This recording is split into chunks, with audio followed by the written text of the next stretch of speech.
Welcome to our trash revolution. I'm so upset. Oh my God. The guy!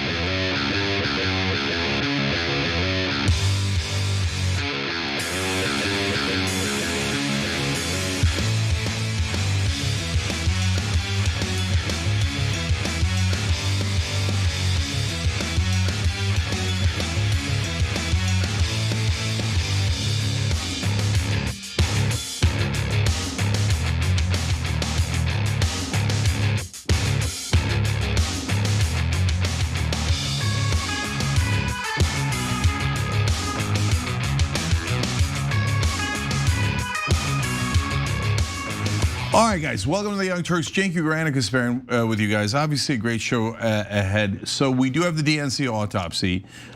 We do have detainees being tortured in Israel because, of course. By the way, detainees from Western countries who are just trying to get humanitarian aid to the Palestinian people who are purposely being starved in Gaza. So like if you attack the Israelis, you're a terrorist. If you diplomacy, you're a terrorist. If you try to feed the people that are starving to death, you're a terrorist. Yep. So anyways, we'll get to that. But we do have an Israeli on the show. Yes, we do. A wonderful, wonderful person. His name is Shaiel. And I believe he is one of the sources that Nick Kristof spoke to in order to write that incredible piece about the Palestinian hostages who are being sexually abused by IDF soldiers. And he's going to give us some clarity on why it is that even though we have video evidence of IDF soldiers abusing a Palestinian, all of those all charges were dropped against them. How did that happen? We have the evidence. How did that happen? He's gonna explain how. Yeah, and last thing, there's other stories too, but a fun one. Jeff Bezos tells us not to be populist. Oh, okay, we'll take it under advisement. We'll share that story with you a little bit later. Yes. Okay, Ana. Well, why don't we begin with the DNC's autopsy, because if this is what they're gonna lean into to make improvements to win elections, the Democrats are in a lot of trouble. So let's get into it. Following the unrelenting pressure, DNC chair Ken Martin finally released an incomplete version of the so-called 2024 election autopsy, and it's missing one enormous topic, Cenk. Yeah, it's missing Gaza. That's so weird. But don't worry, we'll explain. Ana. In fact, if you just do a quick word search of what they did release, here are the words that will not appear in the autopsy: AIPAC, ceasefire, foreign policy, Gaza, genocide, Israel, Palestine. Even though the autopsy is almost 200 pages long. Yeah, I mean, they just couldn't fit it in, It has nothing to do with their largest donors being pro-Israel. But they didn't even look into it. Like there wasn't even a factor. But I'll tell you what I think is the real autopsy for the DNC after we tell you the receipts on this one. Yes, so by the way, there's a few other things that I want to mention. Issues that do not appear in the 2024 election DNC autopsy. Joe Biden's decision to run for re-election. I mean, guys, I mean, even if you're a loyalist to Israel and you don't care that the autopsy didn't touch on something that obviously hurt the Democratic Party in the 2024 election, fine, put that aside. You can't take this autopsy seriously when it makes no mention of Joe Biden's decision to run for re-election when his brain had melted already. Okay. Yeah. Also, the anointing of Kamala Harris without a competitive primary, which really bothered me. I don't know if it bothered most Democratic voters, but for me it was a big deal because the saving grace for the Democratic Party, despite all the mistakes that were being made, was the fact that they valued the will of the people and weren't trying to throw elections, rig elections, steal elections. They wanted to save democracy.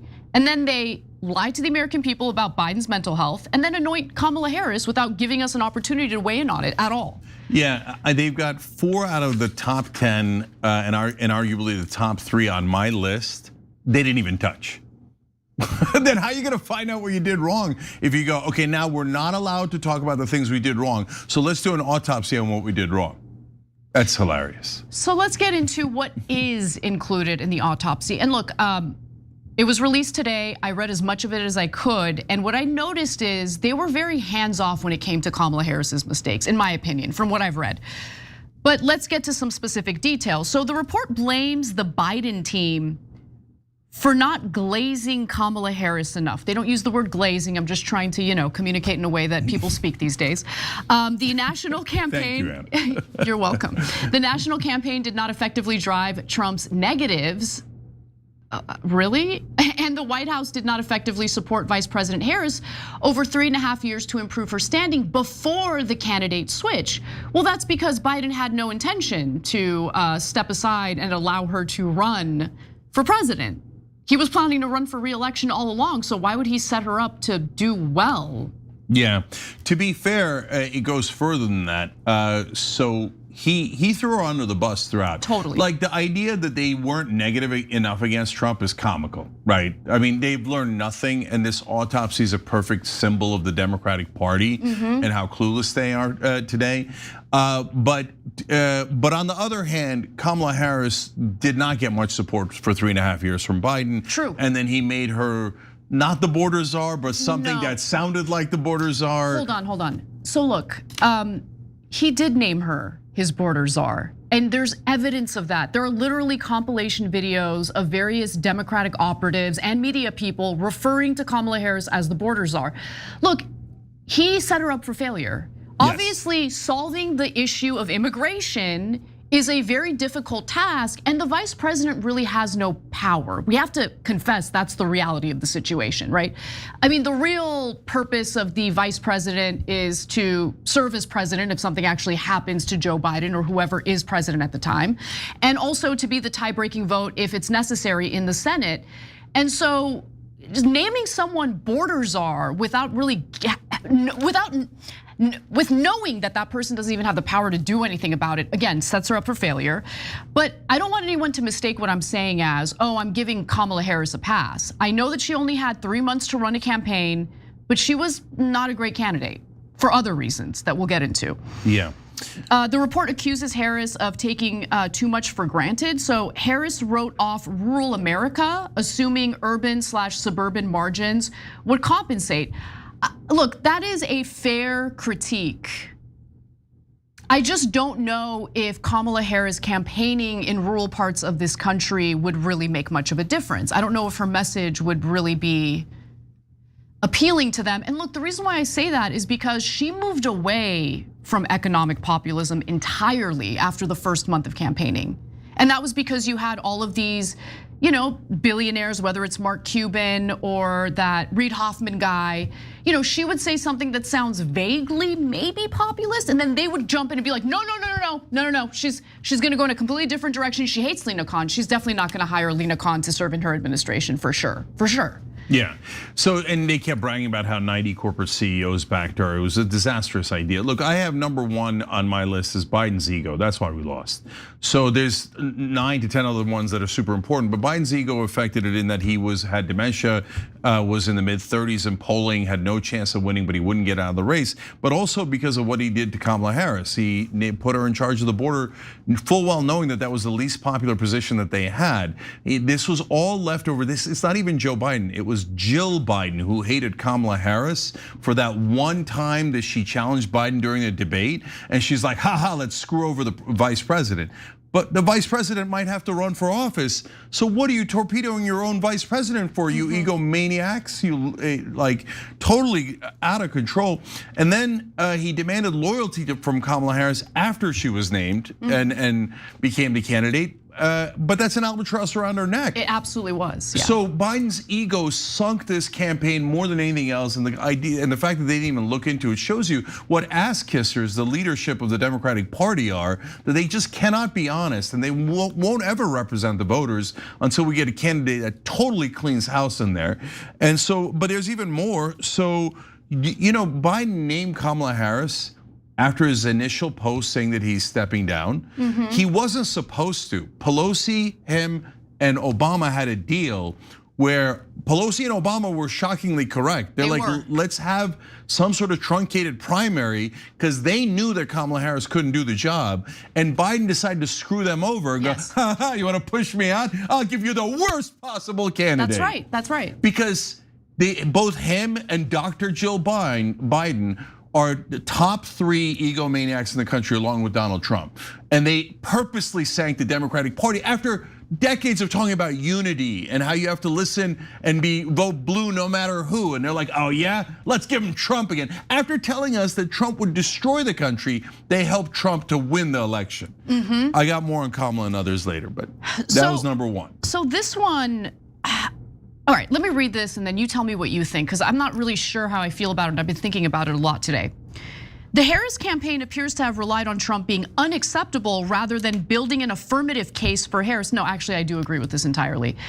Base voters needed reasons to vote for Harris as well as against Trump. I think that that's completely right. I think the Democratic Party has always seen Donald Trump as an unacceptable politician or candidate, and they have leaned too heavily into attacking him without really giving Americans something to vote for. I mean, we've been saying this, guys, since 2016, starting with Hillary Clinton's campaign. We get that Trump bad, we get it, okay? Democratic voters are already there.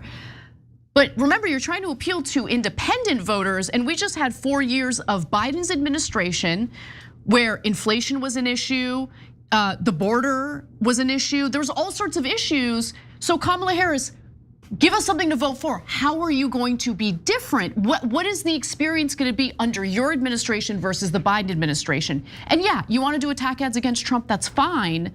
But at the end of the day, you got to give people in the middle or the independent voters a reason to support you. Otherwise, they're not going to show up to the polls. Yeah. And in this case, they actually thought Trump's, campaigning was more effective, and they showed up to vote for him overwhelmingly. Yeah. So look, at this point, if you haven't figured out that Trump bad is not enough to get a vote, I mean, you're just hopeless, right? And will they run a similar campaign next time if an establishment Democrat is the candidate? Of course, absolutely. Whoever it is that they're running against, they'll say that person bad. Make no. Now, wait, we have deeply popular policies. You look at populistplank.com; those are all left-wing Democratic policies. All of them poll over 2/3. So where's the question? Why don't you run an affirmative campaign saying, "I'm for paid family leave"? I'm with 84% of Americans who want moms to take 12 weeks off after they have a baby, right? Well, you don't run that campaign because 90 corporate CEOs are on your side, and they told you to never do any of the policies that you state. And in fact, they will bribe you to make sure that you don't do any of your popular policies. And then afterwards, you're like, oh, I don't know why we lost. We didn't emphasize any of our popular policies. I mean, if you're gonna be literally that stupid, it's not, that's how you, and guys, they didn't just lose to like an amazing politician. They lost to a guy that is barely double digits in IQ.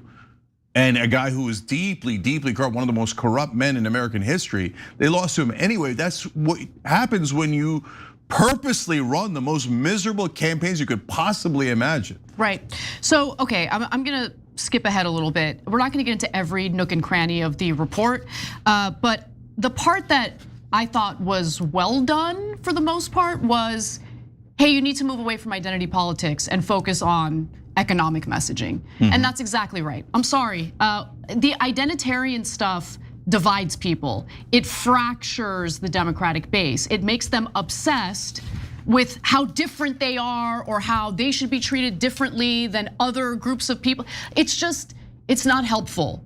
When you focus on economic issues, you're focusing on improving the lives of everyone. That is an appealing message, and that's essentially what they're trying to say here. So, and they also say male voters require direct engagement. The gender gap can be narrowed. Deploy male messengers, address economic concerns, and don't assume identity politics will hold male voters of color. And that was demonstrably true in the last presidential election, right? Where you had a larger share of black male voters, unfortunately, voting for Donald Trump.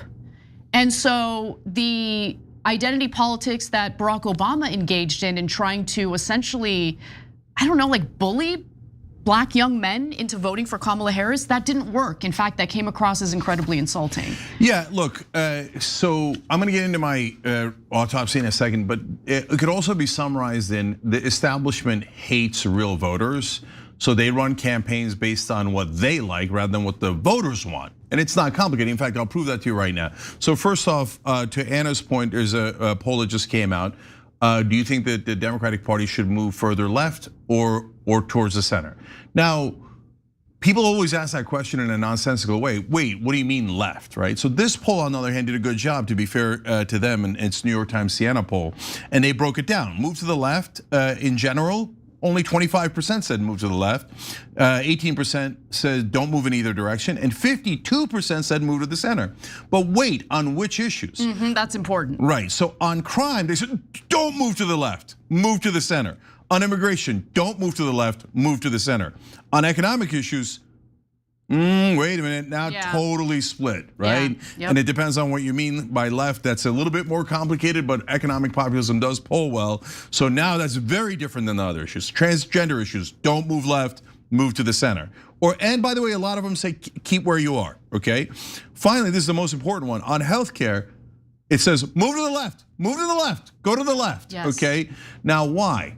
Because all the different categories we read to you where Democratic voters say don't move to the left are culture war issues.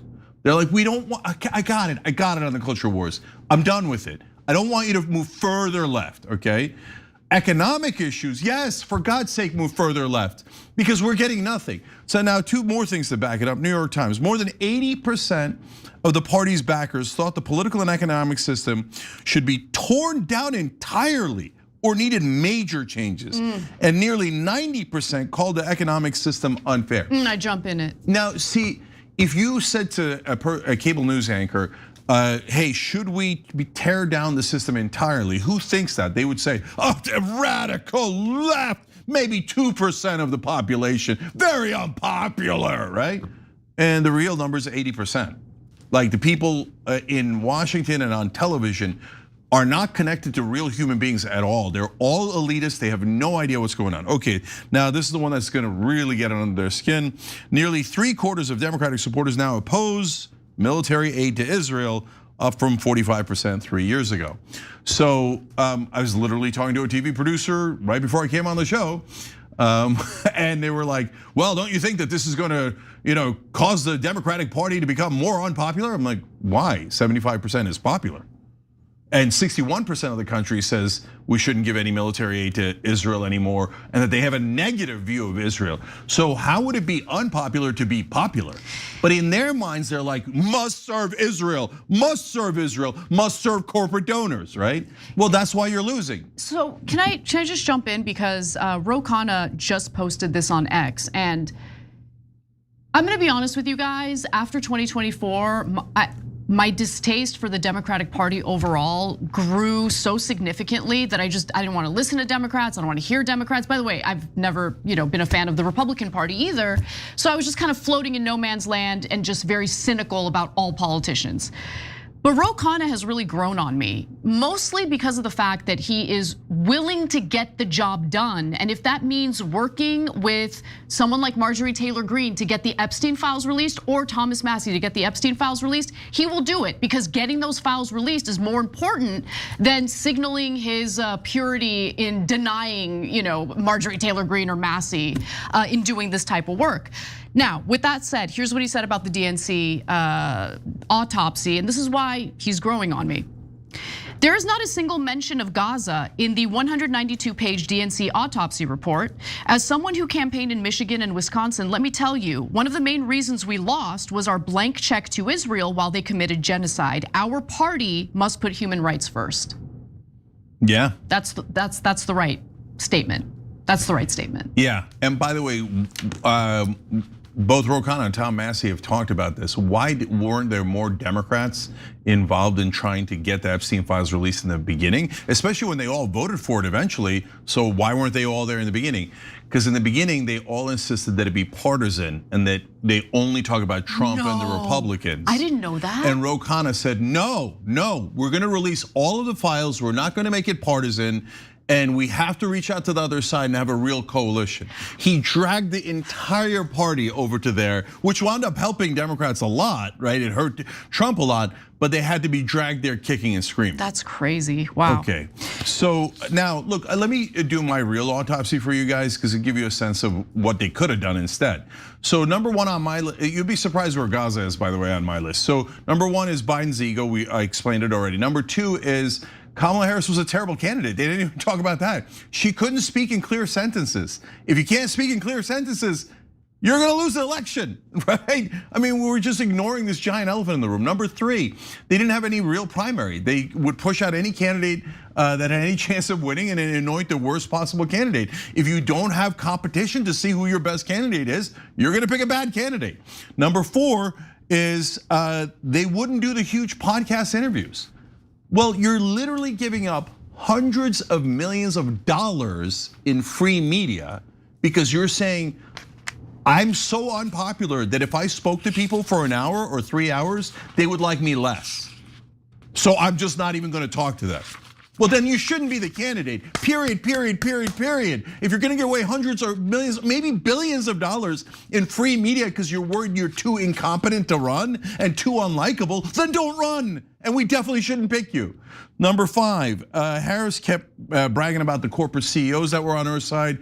You couldn't, and she ditched all of her economically populist policies that were really popular in the beginning, and that actually she took the lead with those policies and with Tim Walz, and then she dropped them because of the moronic consultants who told her, no, Americans love corporate CEOs. Number 5, she kept, sorry, that was 5. 6 is, she should have pointed out that Trump's a warmonger, and all of his backers wanted him to support Israel's wars. Instead, she's like, I love Liz Cheney and Dick Cheney. I'm the real warmonger. Oh, you idiot. That was deeply problematic. Number 7 was the border. Number 8 is the culture war issues.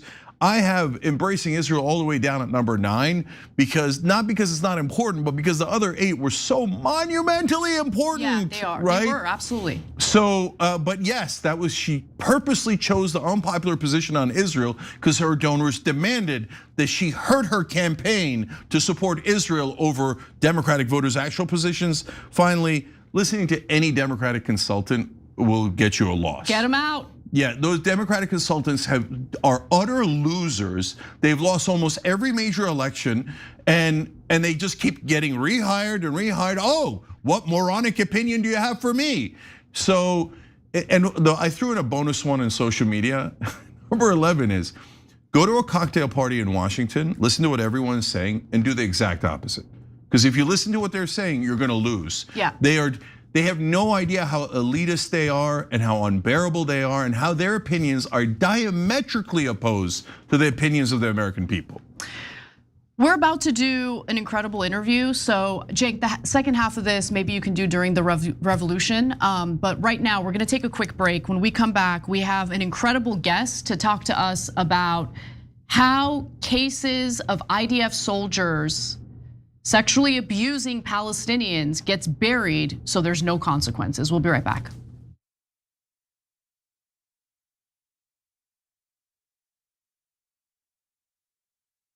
All I ask of you going forward is keep fighting forward, okay? But we don't fight with arms and physical and anything of that, right? We fight with love, we fight with peace, we fight with hope and belief and faith in one another. And we do that's right with knowledge and facts and truth and things that are real. Yeah. Objective reality matters. So much of our audience is scientists, teachers, engineers, data analysts, people who believe in objective reality, right? So thank you guys for believing in that. Thank you for believing in hope, and thank you for making it happen. I appreciate all of you.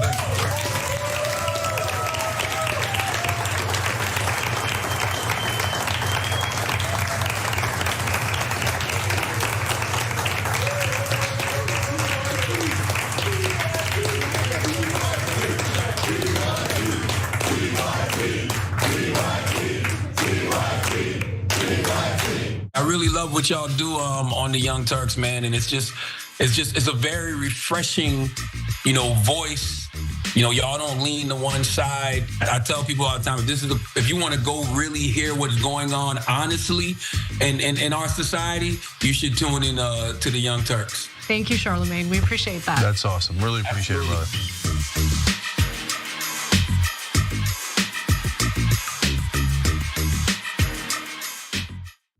In the bonus episode for members, we do things that are really productive and healthy and good for you, like fruit. Just kidding. We get the inside scoop. Ice cream cam. Come on, man. Come inside the bonus episodes and you're gonna love it. Embarrassing details about our lives. What kind of ice cream we eat. No, way saucier than that. They're tyt.com/team. Get the inside scoop. Ice cream jam.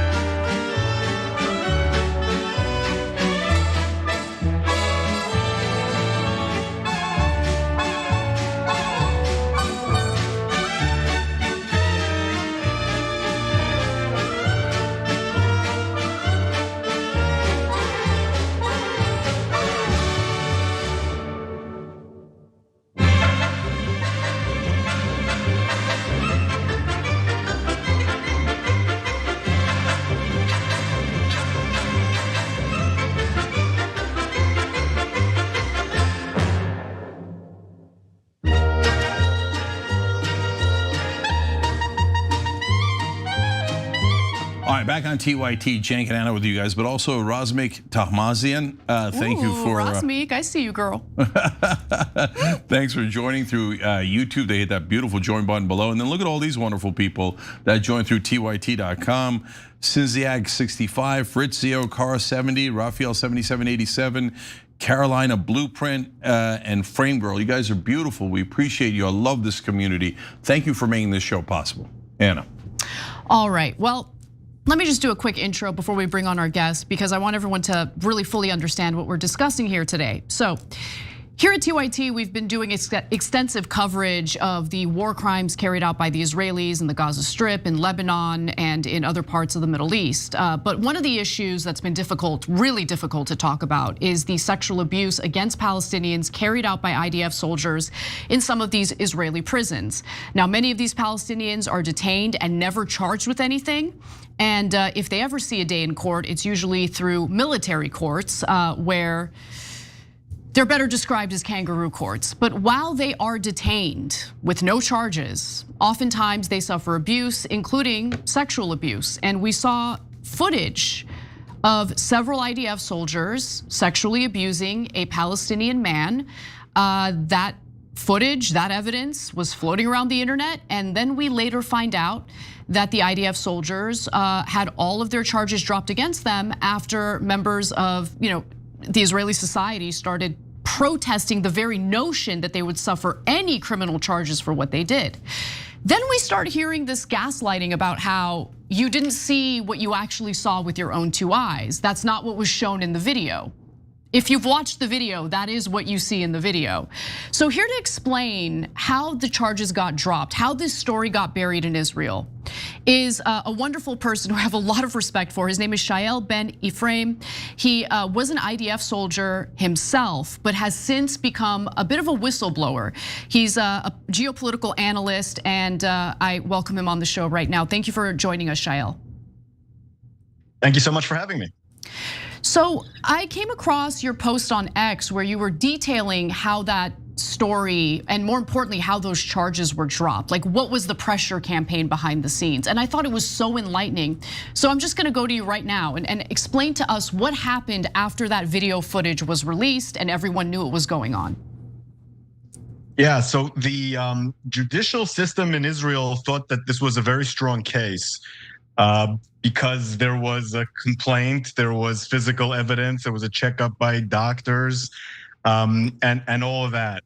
We've since discovered that one of the reasons this complaint reached the judicial levels is because the guards there thought that the wounds had been inflicted by another Palestinian inmate.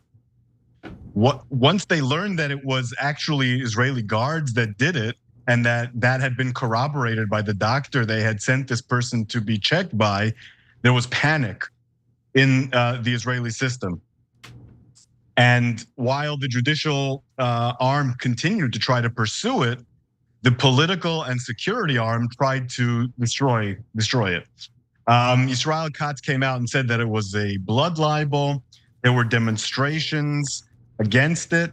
There was a pressure campaign to bury the charges from the defense minister and from the prime minister and from the chief of staff. The main prosecutor of the army was alarmed by this and tried to release the video to the media, which she did successfully. That's why you've seen it. It was not the policy of Israel to release that video. She did it on her own recognizance to Channel 12 in Israel. To my surprise, aired it. Then she was fired from her job for releasing that. There was an entire unclear episode where she threatened to commit suicide, left a suicide note. So it's unclear if she really wanted to commit suicide, if there were plans to kill her off. She was found before she could commit suicide. She's since disappeared in the sense that she's not talking to the public. She's, supposedly alive and safe. And Netanyahu and the defense minister have since said that it's fantastic that the charges were dropped. They called the families of the accused and said that their sons are heroes. And that was the end of that. And this is one of the very few cases where there was even a minor investigation. Oh, and another thing, once the investigation started, the suspect who had been abused was released to Gaza so that he could not give any testimony. And that was the official reason that the investigation was dropped, because they had no one to give testimony.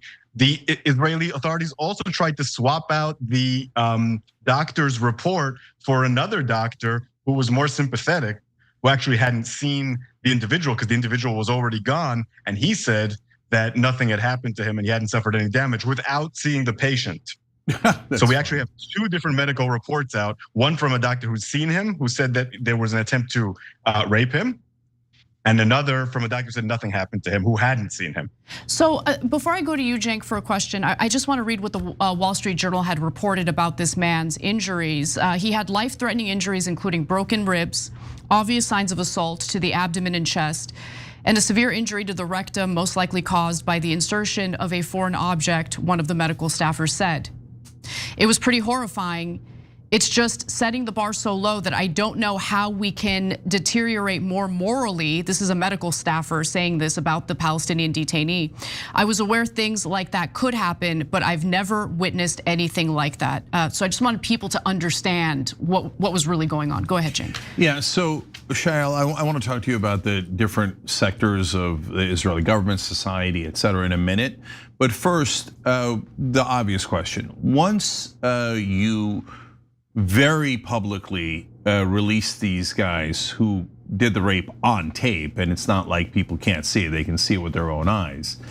What do you think are the consequences of that? Is that basically a giant green light, a de facto way for the government to say, abuse the detainees in every imaginable and unimaginable ways, and there will be no consequences? Yeah, there's absolutely no question about that. The Israeli government was alarmed that any of this came out to begin with. What they want is complete carte blanche for the guards to do whatever they want to the detainees. I know from talking to guards at Sde Teiman that this particular incident was not all that severe in relation to others. Like I said, it was a comedy of errors that led to the fact that this was released because they thought that it was another inmate who did it. Otherwise, they never would have released it. So all that Israel wants is to silence this as much as possible. And that, of course, means that guards are allowed to do this. And some of the guards who were involved have become celebrities. Some went on shows with their masks on, but some went without their masks on, and some have Instagram accounts that have been growing in popularity and talk all the time about killing Arabs and committing war crimes and how great it is. They become celebrities. It's incentivized to do these things. They are considered heroes that very few people consider what they did to be wrong, because there's two schools of thought in Israel. One is they weren't doing anything, and the other is they're terrorists, so they deserve it. Wow. But either way, it's completely allowed. It's encouraged. The only thing we don't know is, are there orders coming in to do this? Like Christoph said in his article that he found no evidence that there's an order to do these things. We know for sure that no one is stopping it, which gives them an incentive. I wouldn't be surprised if there are orders coming in from somewhere. I mean, Ben-Gvir basically gave the order publicly to make their lives as terrible as possible. That's what he said. Detainees should be treated as badly as possible, but he didn't specify. So we don't know what the specifications are. But at the very least, they're allowing guards to do whatever they want to detainees. Yeah, I just want to explain to the audience, there really is no functional difference between saying abuse these detainees and we will not punish you if you abuse these detainees. It's the same exact thing. So you could say, no, murder is technically illegal, but we're not going to punish anyone who does murder. Robbery is illegal, but we're not going to punish anyone who does robberies. You're going to have nonstop robberies. Same thing for rape, and in this case, this is literally rape. They say we will not punish anyone. In fact, we will celebrate the people who raped the detainees. And by the way, oh, they're terrorists, so they had it coming. No, tons and tons of the detainees are random hostages that the Israelis have picked up. No one has it coming. Okay, even terrorists, no one has it coming. You don't get to rape people in prison because you consider them terrorists or they are terrorists or they are criminals. Like, it's wrong, period. It's wrong, it's wrong, it's wrong to abuse people like that. And Ben-Gvir, of all people, should agree with that, since Ben-Gvir is a convicted terrorist supporter. So if he were to be imprisoned in Israel, according to the Israeli logic, he should be raped. So I wanna get a better understanding of Israeli society, because we don't live in Israel, and I want to just understand the culture a little better, because you talk about how it's kind of bifurcated when it comes to the reaction or response to this particular incident. You have half of the people, you say, who acknowledge what happened and they justify it or they celebrate it, and you have these, alleged rapists being celebrated as celebrities, and then the other half are either pretending to be ignorant about it or are genuinely ignorant about it, think that it didn't happen at all. I know I said half-half, but it's probably not half-half. Like, what portion of society genuinely doesn't believe it, right? And if they did believe it, then they would be against it. Because I really need to know that. I want to know how many people, what percentage of Israeli society thinks that this kind of behavior is justified? Yeah, it's very hard to answer that question because so many of the people who are saying that it didn't happen know that it happened. And that's why it's very difficult. I think I can speak for myself that when all these abuses started coming out, I didn't believe that they were real because I was conditioned to believe that Israel, well, it was a flawed country, but there were red lines that I wouldn't cross. I very quickly discovered that that was not true as more and more evidence came out. I think that a lot of Israelis knew before I did because they were involved in the army and the security forces, and those that weren't and knew later are already inundated by so many facts, but they are denying it for tactical reasons. So I would say the vast majority of Israelis think that the detainees did something wrong and deserve it, and think that even the ones that are picked up that they can't prove something are most likely terrorists. And even the ones who aren't terrorists, this is a deterrent to prevent them from doing October 7th again. I truly believe that the vast majority of Israelis in their hearts think that this is true. And I've heard some of my friends who vote Meretz and other parties, some of my close friends say, look, if they did it to people who did October 7th, it's not a big deal. And this is the left. Wow. And I've seen people on the right glorify it and say that that's what they deserve. So there's different shades of thinking that it's okay. There's some people who think it's regrettable, but that's what happens in jails. Like I've heard that. That's the most sort of left-wing thing I've heard from actual Zionists is, well, it's very bad that this happens, but every jail there's rapes and there's abuses. I've heard some Zionists say that. So that's the spectrum. There's different forms of justification, but the only people who are really against it tend to be anti-Zionists and Arabs. There's very few Zionists who are against it. All right, so let's break it down a little bit more. Israeli society and government has a lot of different components. That you have the judiciary, that you have the cabinet, and the press. These are all different, right? So the government right now is as hard right wing as you could possibly get. There's not much dispute about that among rational people. But the judiciary often does well, not in regards to settlers or the IDF, where they just run total kangaroo military courts that are a total joke, or towards the Palestinians. But inside Israel, Ben-Gvir was convicted of supporting terrorism. There were real corruption charges against Netanyahu, and the Israeli court system before has worked. And the press sometimes gives us some of our best reporting on what's happened in Gaza, and far better than American press. Not all of it, but Haaretz and 972 and others. So okay, so it felt, Shaiel, like there was some foothold for rationality and decency to make a comeback, right? Secularism to make a comeback in Israel. But it feels like that's getting, chipped away at every single day. And we might be at a critical moment here where we're past the tipping point. That's what we're worried about. What's your sense of that? Yeah, you raised some very good points. There is a liberal Israel, or there was a liberal Israel, based around parties like Meretz and Labor, based around the universities like Hebrew University. And the Supreme Court had a lot of justices that came out of that tradition, like Aaron Barak in particular is a notable judge of that school of thought that stressed the importance of human rights and secularism, mostly within Israel, like you said, and not so much in the territories, although occasionally in the territories. But even that very partial liberalism is dying. There's been a very concentrated attack on it. You might remember before October 7th, there were all these judicial reforms that there was an attempt to pass. And that was a targeted pinpoint attack at those elements of Israeli society. And then while at war, this extreme right-wing government has made very big inroads towards it. Now they're gonna appoint one of their own as the Supreme Court justice, which is gonna be a death knell to all that. And I've had friends who've attended some of these Supreme Court hearings, and members of Knesset go in there and intimidate them and yell at the justices if they dare say anything in favor of detainees or in favor of Palestinian rights, that they're terrorists and that this is why the Supreme Court needs to be dissolved. And there's protests in front of the houses of justices, sometimes threats on their lives. There's a real sense of intimidation on anyone who's liberal, and it's dragging the courts more and more to the right. They're essentially becoming rubber stamps of the government. And as the government puts in more and more right-wing justices, that's only going to continue. So that kind of liberal element of the Israeli judicial system is eroding and will probably die. And the changes in the demographics in Israel are gonna exacerbate that process even more. I was gonna ask you about that because a few weeks ago, I was flying home from a trip I was on, and there were two people, a couple, sitting right in front of me, and they turned around and thanked me for the work I do. I was like, oh, thank you.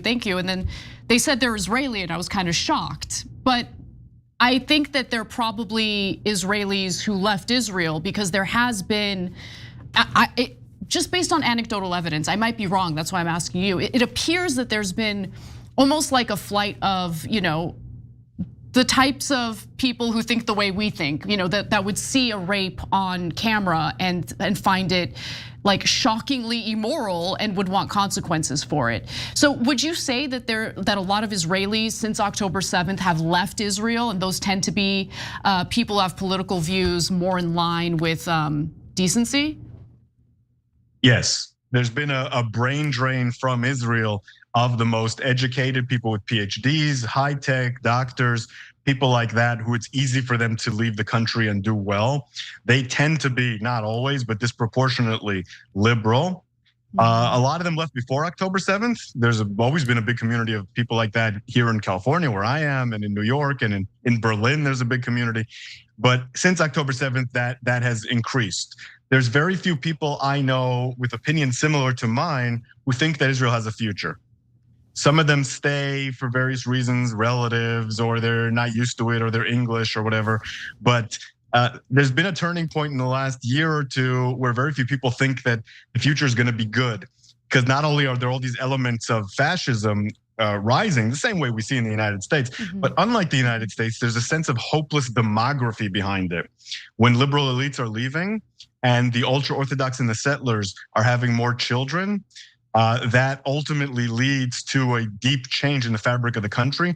And those who are younger, who would be maybe liberal in the past, are going through an education system that's very nationalist and very extreme. So if you look at the polls of young voters, they're much more right-wing than the older voters are. And the older voters are pretty right-wing.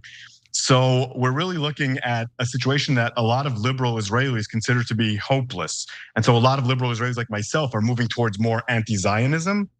And a lot of them are thinking about how to leave the country if they haven't left already. So let me follow up on that. How much do liberal Jews in Israel feel pressure? Like, it reminds me of other genocides where, the good Germans, the good Turks, whoever they might be, the good Serbs, would be shunned or shamed or imprisoned or in other ways outcast. Is that happening in Israel? Well, traditionally, there's a surprising amount of tolerance towards the Israeli left. There used to be demonstrations, newspapers, parties.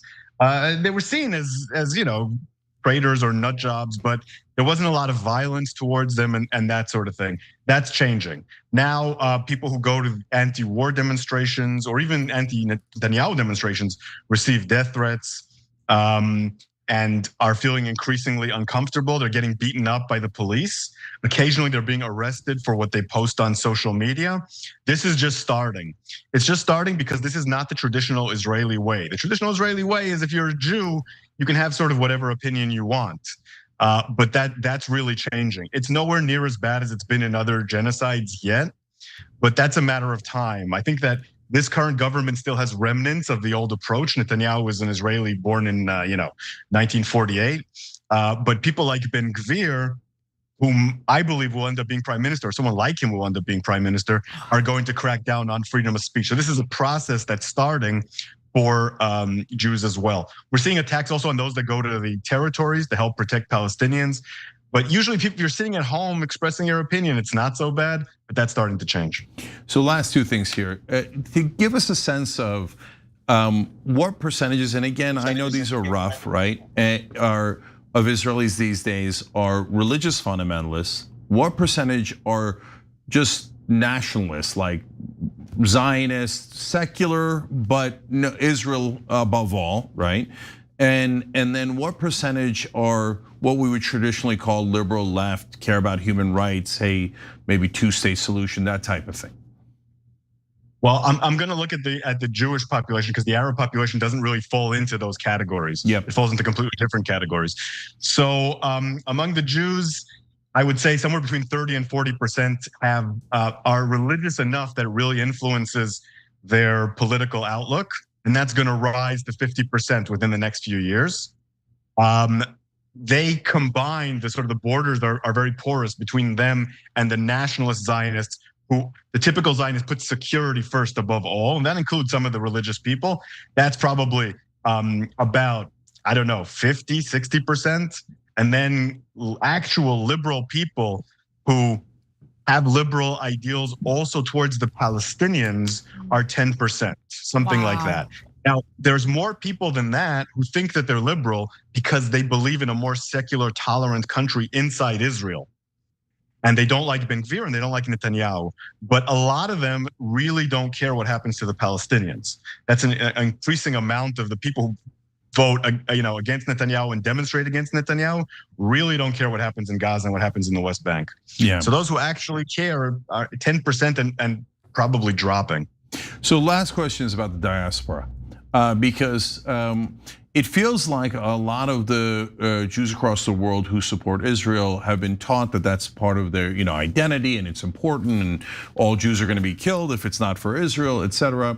But I think that they still have a romanticized version of Israel in their head, where kibbutz and we go and Tel Aviv is nice and it's wonderfully moral and relatively liberal and a westernized democracy and etc. And they don't have any sense of how radical, religious, and right-wing Israel has gotten. But I'm just guessing, so that's why I'm asking you. So do you think that's relatively right? And is that causing a huge problem because they're accidentally enabling the worst right-wing instincts of the current government and society of Israel? There's some of that ignorance, but I think a lot of it is just cognitive dissonance. Everyone sees what Israel's doing. Everyone sees what the Israeli election results are, what the policies are. Maybe they don't know the exact demographics, but they get a sense. It's true that if you visit Tel Aviv, you don't really understand what's happening in Israel. Not that Tel Aviv is that liberal, but compared to the rest of the country, it's super liberal. But I think that for a lot of American Jews, Israel has become such an important part of their identity that they feel they have to grasp at every single straw in order to defend it, even as it becomes increasingly indefensible. And the older you are, the more you're invested in Israel and in the need to defend it. And we're seeing younger Jews with a lot less skin in that game and a lot less of the sunk cost issue regarding Israel, and they're much more willing to accept. So I don't think it's really a lack of information per se, as much as it's an issue of cognitive dissonance, because the amount of information that we've received about Israel doing bad things, even before October 7th, but now every day something shocking comes out that really should make you question your support for Israel. And I look at the people defending Israel and I almost feel pity for them. It's like, how can you defend this? And every day it's a new PR crisis. And every day they're trying desperately, but that's because it's part of their identity. I don't know if they really believe that Israel is that just anymore. They do believe that Israel is being targeted disproportionately because of anti-Semitism. That's a genuine belief most Jews have, which I don't have. But they know that Israel is not that righteous and moral anymore. I think that's a very hard case to make now. Shaiel, I just want to say thank you for the courageous work you do, because I mean, I'm not a Jewish person and I can't imagine what it's like to be a Jewish person who is very critical of what Israel is doing right now. I mean, I get a lot of crazy threats, so I can't imagine what you've been through. But also thank you for breaking free from the shackles of delusion where you find yourself defending the indefensible. I'm so happy that you're not doing that, and you're providing an example of, Israelis, Jewish people who have been speaking out against this. These people do exist. There might be a smaller population of them in Israel right now, but I know so many Jewish people who have been standing up and calling out the injustices, and you are one of the loudest voices. So thank you again, and I hope you'll come back soon. Anytime, it was a pleasure, and thank you for your kind words, and I love the work you two do. Thank you. And I'll add one last thing. Shaiel, thank you for keeping the moral light of Judaism alive. I think that people will come back later in your community and thank you and others like you for representing true Judaism and not getting wrapped up in the moment, because nationalism is about hysteria and people get sucked into it. But you didn't, you stuck with true principles, and we appreciate it, brother. I sure hope you're right. Thank you so much for having me. Thank you. Have a wonderful day. You too. All right, we're gonna take a brief break and we'll be back with more news. Don't miss it.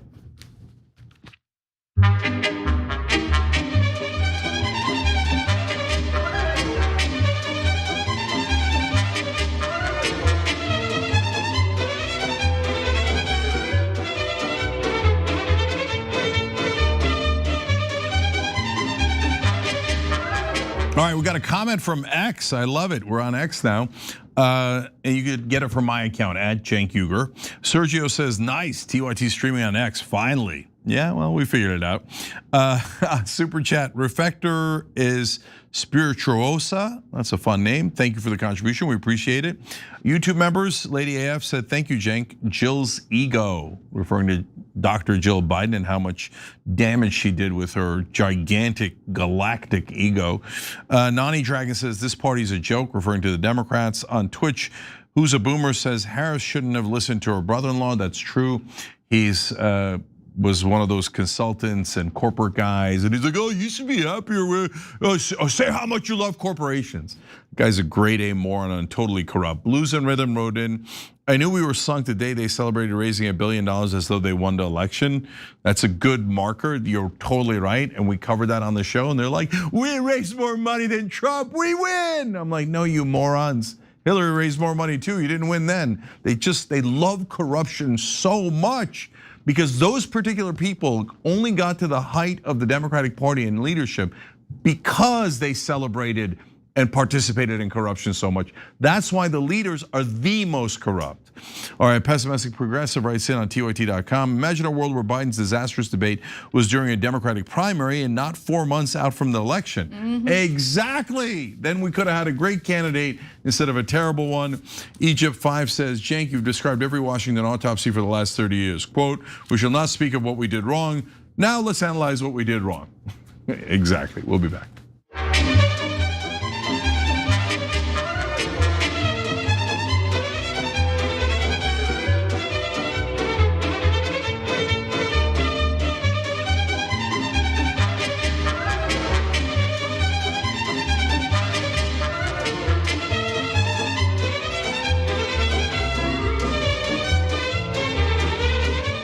All right, back on TYT, Jen and Anna with you guys. More news. Well, we move away from sexual torture to just physical torture, this time used against humanitarians who try to deliver aid to Palestinians in Gaza. So let's get to the details. Peace activists who were part of a flotilla of about 50 boats carrying humanitarian aid to starving Palestinians at the Gaza Strip were roundly detained, abused, and mocked on camera by the Israelis. But what's getting the most attention is the fact that Itamar Ben-Gvir, who happens to be the defense minister of Israel, posted about it on social media and made the Israelis look bad. So currently there's a big debate, Cenk, about what to do about Itamar Ben-Gvir. Yeah, so I want you guys to watch the video and see how bad it is, and then I want to talk to you about the cover-up and whether the cover-up is going to help or not. So we're gonna show you the video. You're gonna hear Hebrew. For our audio listeners, we will give you the statement. We'll read it to you when we come back from the video. Take a look. הם באו עם הרבה גאווה כגיבורים גדולים. תראי איך הם נראים עכשיו, תסתכלי. תראי איך הם נראים עכשיו. לא גיבורים ולא כלום, תומכי טרור. אני אומר לראש הממשלה נתניהו, תן לי אותם לעוד הרבה זמן. תן לנו אותם בבתי הכלא של המחבלים, ככה זה צריך להיראות. So that was Itamar Ben-Gvir. This is what he said. They came with a lot of pride. He's talking about people trying to deliver food, humanitarian aid to Palestinians who are intentionally being starved. Okay. They came with a lot of pride, like great heroes. Look at how they look now, just look. Look at how they look now. Not heroes or anything, just supporters of terrorism. I tell the Prime Minister Netanyahu, give them to me for a much longer time. Give them to us in the terrorist prisons. That's how it should look. By the way, Itamar Ben-Gvir, a terrorist, is in charge of Israel's prison system. Yeah, I mean, he's literally convicted of supporting terrorism. So they've just literally handed the country over to terrorists. Okay, for the audio listeners, the folks who are in the flotilla are on the ground. They're on their knees and their heads are on the ground in a bowing position to the Israelis, just for extra humiliation. Now we've seen some of the pictures as they are arriving in different countries like Turkey, and their injuries are severe. Okay, they beat them so badly. That's why they're making them kneel in like a kind of a symbolic way of, you are superior to us, and we are groveling to you, which is exactly what the Israelis love at this point. They love rubbing it in the rest of the world's face, because these aren't just Palestinians or Arabs. These are Westerners, and they're like, no, you are inferior to us. We will beat you, we will torture you, and then we will make you look submissive to us, and then we'll send it to the whole world to rub it in your face. You work for us. You give us your money, you give us your wars, and then we humiliate you. Humiliation is a huge part of the occupation. Every single Palestinian I have spoken to has a horrific story of humiliation. For them, for their kids, for their wives. Right now, the settlers are stalking young girls' latrines and saying, we're going to rape your daughters and your wives if you stay here. And as part of the sexual abuse that they do to the Palestinians to drive them out of the land, which is another telltale sign of a genocide when you use sexual assault as a weapon. And they've done it systematically all throughout the settlements and all throughout the prisons, and now they're rubbing our faces in it. So how did the Prime Minister of Israel, Benjamin Netanyahu, respond to this? I mean, there is a sizable portion of Israel's society right now who are furious, because this is obviously very bad PR and they're trying to do some damage control. But Netanyahu decided to double down. So here's what he had to say about it on X. Israel has every right to prevent provocative flotillas of Hamas terrorist supporters from entering our territorial waters and reaching Gaza. So let's just pause for a second. These are people who are motivated by the fact that innocent civilians are intentionally being starved to death in the Gaza Strip. At no point did any of them mention or declare their support of Hamas. But this is what they do, right? Anyone who cares about the humanity the dignity of the Palestinian people in the eyes of extremists like Netanyahu and Ben-Gvir, they're Hamas supporters. In reality, they need to look in the mirror because they're the terrorists. They're the real terrorists. Yeah, so I see Israeli apologists all the time saying, well, if the Palestinians hadn't done this, if. It's a famous line from Golda Meir, or I should say infamous line, where she said, we'll never forgive the Palestinians for making us kill their children. So they say, well, if they hadn't taken the hostages, if they hadn't done this, if they hadn't done that, right? But the hostages have been returned now for months on end. They're still slaughtering people in Gaza. They're still slaughtering people in Lebanon and Iran and in the West Bank. And why did the flotilla come? It was to feed hungry children. So now, if you attack them because they're occupying you, well, that's obvious terrorism. You should never, ever touch an Israeli. You should just be occupied forever and know that you're inferior to them. But okay, then on top of that, they go, if you go to the UN, that's also terrorism. Wait, diplomacy is terrorism? They've literally said that. Literally, then you say, hey, these guys are bringing in food for starving children. They're like, that's also supporting terrorism. How could feeding hungry people be supporting terrorism? See, what it is an excuse. The word terrorism is nonsense. It doesn't apply to the Israelis. It not only applies to Muslims. Now, congratulations, the West. You're now all terrorists too for trying to feed hungry Palestinian kids. You're now supporting terrorism according to the Israelis. And by the way, that means you could be tortured. That means you could be detained, beat, raped, and killed because you're supporting terrorism if you want to feed hungry children. And these are the monsters that our disgusting politicians demand that we fund and say that we're immoral if we don't fund them. I mean, honestly, Cenk, I've come across a lot of people who say the work we do here has, changed their minds about Israel. But honestly, at this point, I think we could be completely silent on the treachery of Israel, and they incriminate themselves. They do it every day, every single day. They have a hard time understanding that the rest of the human race looks at this kind of stuff and they see it as immoral. They don't get it. They don't get it. They think they're doing something good. Torturing innocent people, starving people to death. I know it's shocking, but to the rest of the world, that is seen as bad, not good, bad, okay? So literally, we could say nothing about Israel ever again.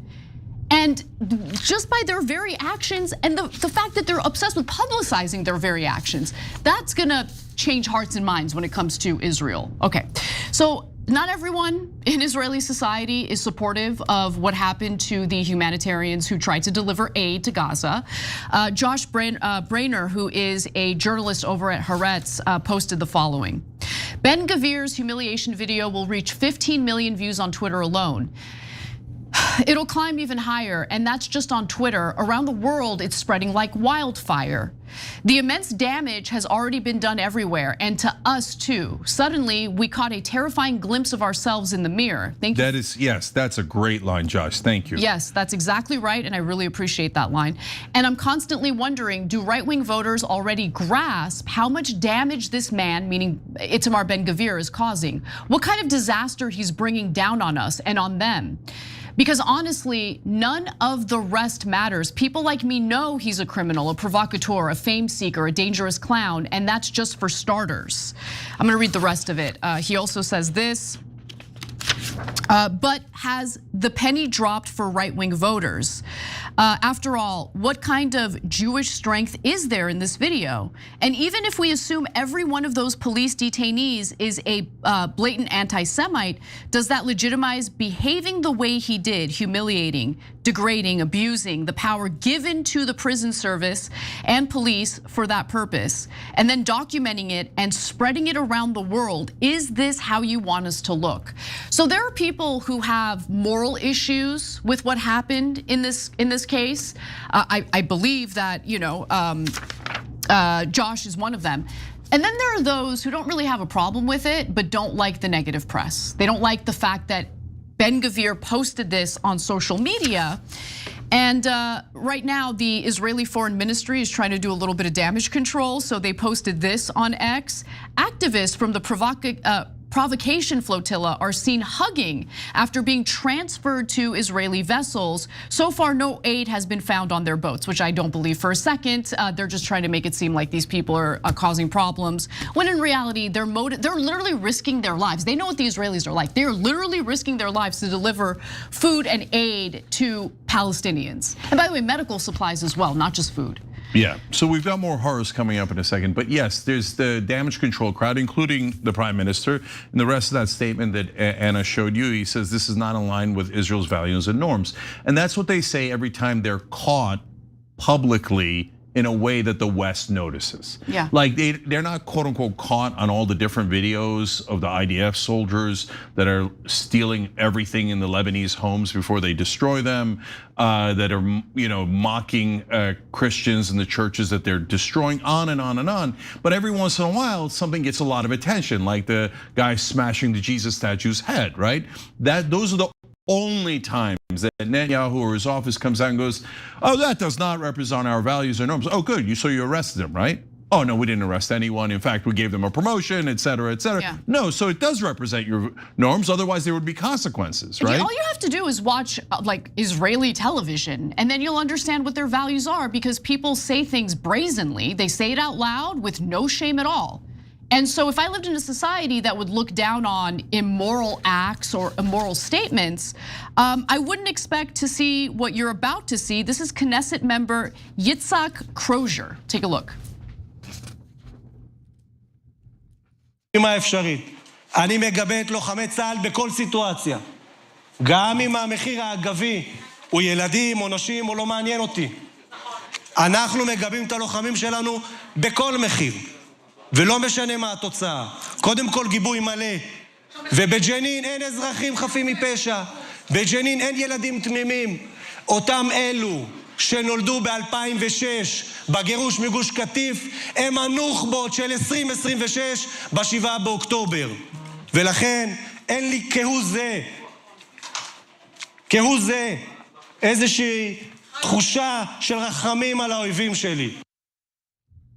Let me go ahead and read what he said in English. I back the IDF fighters in every situation, even if the price is killing children or women, or it doesn't interest me. We back our fighters at any price and no matter the result. And in Jenin, there are no innocent civilians. In Jenin, there are no innocent children. Imagine uttering the words, there are no innocent children. Imagine uttering those words. This is a Knesset member, okay. All right, let's keep going. Those same ones who were born in 2006 in the expulsion from Gush Katif, they are the Nuka, I don't even know what that is. Anyway, and therefore I do not have even a bit, even a tiny bit, any kind of feeling of mercy for the Palestinians. So basically, he's referring to children, Palestinian children, as terrorists. Yeah, so look, guys, a lot of folks in this country, because our press works for the right-wing government of Israel, or seems to, covers up all of their crimes, never shares any of these videos with you guys, never shows you the devastating stories of the Palestinian children killed, murdered, and abused, greatly humiliated, etc. You don't see what's actually happening in Israel. In Israel now, there are tons of literal Nazis in their Knesset, in their cabinet. And when I say literal Nazis, well, when you say that we don't care about innocent children, they should be murdered, well, that's what a Nazi says, right? We say we don't care about the innocent Jews or the Poles or the Roma or anything. We just murder them because by definition, everyone there is guilty, everyone of that ethnicity. So if you want to call them fascists instead of Nazis, that's fine. But there's no question at all, based on what we just heard, that Yitzhak Crozier is a fascist, and he would have fit in perfectly in Nazi Germany, saying there are no innocent women, there are no innocent children, let's just murder them. That's, again, exactly what the Nazis said. And he said not one bit of mercy, exactly what the Nazis said, and that there are no innocent civilians. That's why the Nazis said that's why we have to murder all the Jews, because there are no innocent civilians. Now, the Israelis are saying now we have to murder all of the innocent Palestinian children because there are no innocent civilians. So also, unquestionably, that is what terrorists say. Yeah. That is terrorism 101. If you don't say that that Knesset member is a terrorist, and by the way, did he also help to pass laws and legislation and rules that actually literally carried out what he's saying, where they murdered 23,000 children in Gaza? Yes, it's not theoretical. He actually did it. They all actually did it, right? Yeah. If you say they're not terrorists, you're just saying, oh, I use the word terrorist to smear Muslims because I'm a bigot and I want them murdered. And I'm never going to apply it to Jewish people. I'm never going to apply it to Israelis. I'm never going to apply it to anyone that's me because I want to murder them. Then you are a terrorist. You are a fascist. And so stop hiding behind this veil of, oh, we're the aggrieved ones, we're the victims. No, the last unfortunate, deeply ironic, terrible thing that the Nazis did, unfortunately, is they left behind this strand of fascism that has followed to Israel, where might makes right. And you murder anyone who's your enemy.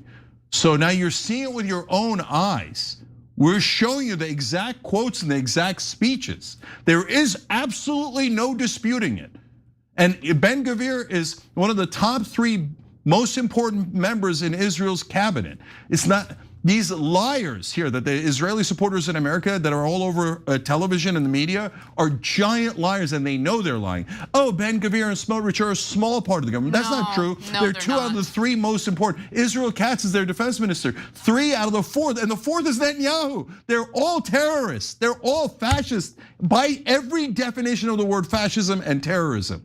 But here they go, no, we're the victims. Netanyahu is the victim. Fascist Yitzhak Herzog is the victim of the Palestinians. And our media knows no bounds. They have no decency at all. So to this day, they paint the Palestinians and the Arabs as the terrorists and the Israelis as the victims of the Palestinian terrorism. They have no shame at all. Lastly, Zionism at this point is clearly a cult, okay? And they get, in a cult, you get propaganda from when you're young, right? And they brainwash you. And in the case of Zionism, they say everyone's gonna murder you. Everyone in the world hates you. The only thing that can protect you is Israel. And you have to kill them first. And you have to take their land. Why? Because God promised it to you. Now, wait a minute. So no Jewish person I know in America thinks that they're the chosen people, right? That's just a statement that they had sent the books, but they interpret it in totally different ways, or they're not religious, they're secular, etc. Literally, I don't know a single Jewish person that thinks that they're the chosen people. But then they make the mistake of projection, and they think, well, no one in Israel believes that. That's not true at all. Tons of people, a huge percentage of Israelis believe they are the chosen people. God promised them Judea and Samaria, and God promised them all that land. That is why they have to murder all of the innocent civilians on that land, which they don't have one bit of mercy for, because God told them that they're the Übermensch. Yeah. They are the superior people, and they must take that land and kill whoever's on it. So that is a stone cold fact about an enormous percentage of Israelis. And everything else that you hear in American media about how they're the victims is absurd, and it's propaganda on behalf of a fascist government so they could take more money from us for their fascism. All right, we're gonna take our break. When we come back for the second hour, we'll talk a little bit about Jeff Bezos' views on populism. I'm sure you can guess what he thinks, and Ro Khanna's response to it. I'm also going to get into the debate I had with Shabbos Kestenbaum on an Arabic, Saudi Arabia-based news station. You don't want to miss that. We'll be right back.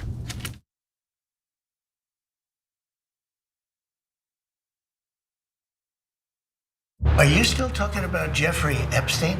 Rich and powerful men abusing, assaulting, and abandoning young women. These rich and powerful men donate to the politicians in Washington, D.C., play golf with the elites in Washington, D.C. They are foreign leaders who we don't want to offend. They interact with our intelligence agencies that we don't want to disobey. There is something rotten in Washington. And are people still talking about this guy, this creep? All those congressmen you just saw there are on the record as protecting the child rapists who were clients of Epstein. They have not prosecuted a single person outside of Epstein and Maxwell. Yep. Not one. Is Trump engaging in this cover-up because he's in the Epstein files? I don't understand why the Jeffrey Epstein case would be of interest to anybody.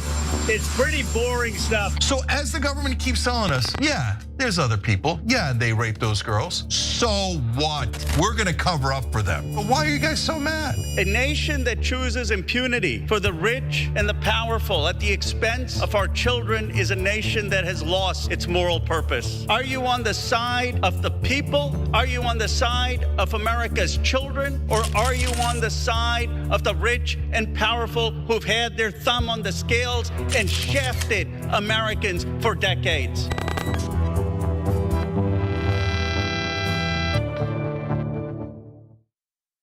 The rest of the news media says you should not fight for positive change. If you do, you're not really a reporter or a journalist, because reporters and journalists don't care what happens. I don't agree. That's not written anywhere. That's not a law. It's just a rule that they invented so that reporters didn't actually challenge the people that are in power. Well, we don't agree with that. We think we should challenge the people in power, that actually makes you a better journalist, not a worse one.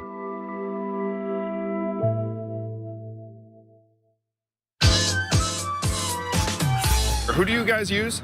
We have AT&T. And how much do you pay per month? $345, and that includes a company discount. How many people? 5 phones. $70 a line, right? I've started a wireless company called Noble Mobile that is trying to cut everyone's bills in half. What would like a family of 4 cost? The average Noble Mobile user is paying $42 a month, but also they're using their smartphone 17% less. Okay, how does that work out? We give you $20 back in cash every month based upon how much data you use or don't use. You know when you're doom scrolling or messing around on your phone, you're like, oh wait, I'm actually costing myself money right now. The goal with Noble Mobile is to encourage us to look up at our children's lovely faces, like touch grass, appreciate life. A friend of mine calls these things our rectangles of sadness. So we're trying to change that and improve everyone's relationships with their phones.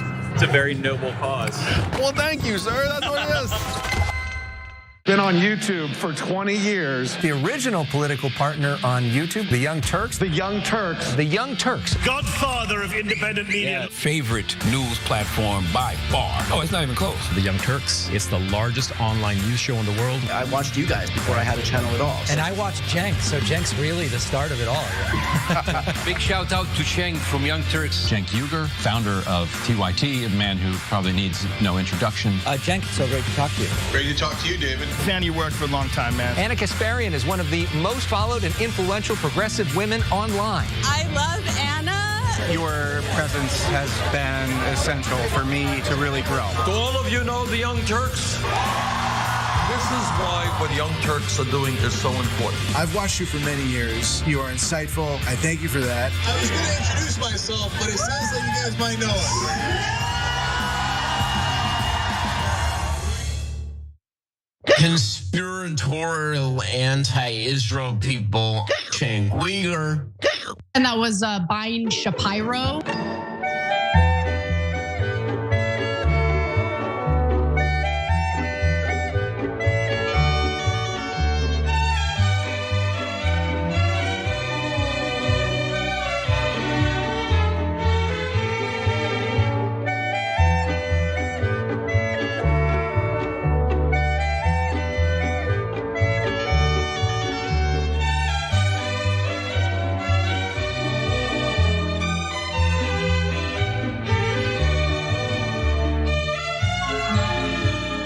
All right, back on TYT, Cenk and Anna with you guys. And boy, do we have the most appropriate new member on YouTube. Their handle is Mind Wide Open. There you go. Okay, wide open minds are here at TYT, all of us. I love it. Thanks for hitting that join button below. You can do that as well. Or you could sign up through tyt.com/join. Now I'll do you a favor back. Noble Mobile saves you a ton of money. They're doing this fun thing about brain rot. How much do you use your phone? Because they give you money back if you don't use data. But like, guys, don't tell Andrew Yang, who owns Noble Mobile, but we're all on Wi-Fi, so we don't use data. So you're getting a lot of money back every month. I know I am. So you never pay above $50. That's the max. I pay in the 30s almost every month. tyt.com/switch. Your service is T-Mobile, works perfectly great. Nothing else on your phone changes, and you get an extra $40 if you do it now on your first month. So might as well do it now and start saving. TYT.com/switch. Anna. All right, let's get right to our next story. A nurse in Queens who makes $75,000 a year pays more than $12,000 a year in taxes. Does that really make sense? So people talk about making the tax system more progressive. How about we start by having the nurse in Queens not pay taxes? Why is somebody at all? You could double the taxes I pay, and it's not going to help that teacher in Queens. I promise you. Yeah, don't be fooled by that douchebag pretending like he's totally cool with paying more in taxes so a nurse in Queens doesn't have to pay anything in taxes. This guy's been getting away with murder for quite some time. He loves it. In fact, he ensures that our political system allows for him to get away with paying nothing in taxes, which I'm gonna show you in just a minute. But Cenk, Jeff Bezos was on CNBC sharing his thoughts on populism. Yeah, so I'm gonna explain why he went with that particular lie in a little bit. And you're gonna see, who do you think is the one Democrat fighting back against him? I'll let you take a minute with it. All right, Anna. So why don't we hear him out, okay? I know I don't mean to, prime you guys to reject him outright. So you should hear him out. Let's start with Jeff Bezos complaining about politicians going after rich people. What's happening here is politicians are using the kind of age-old technique. So there's this tale of two economies, and they're using this age-old technique of, picking a villain and pointing fingers.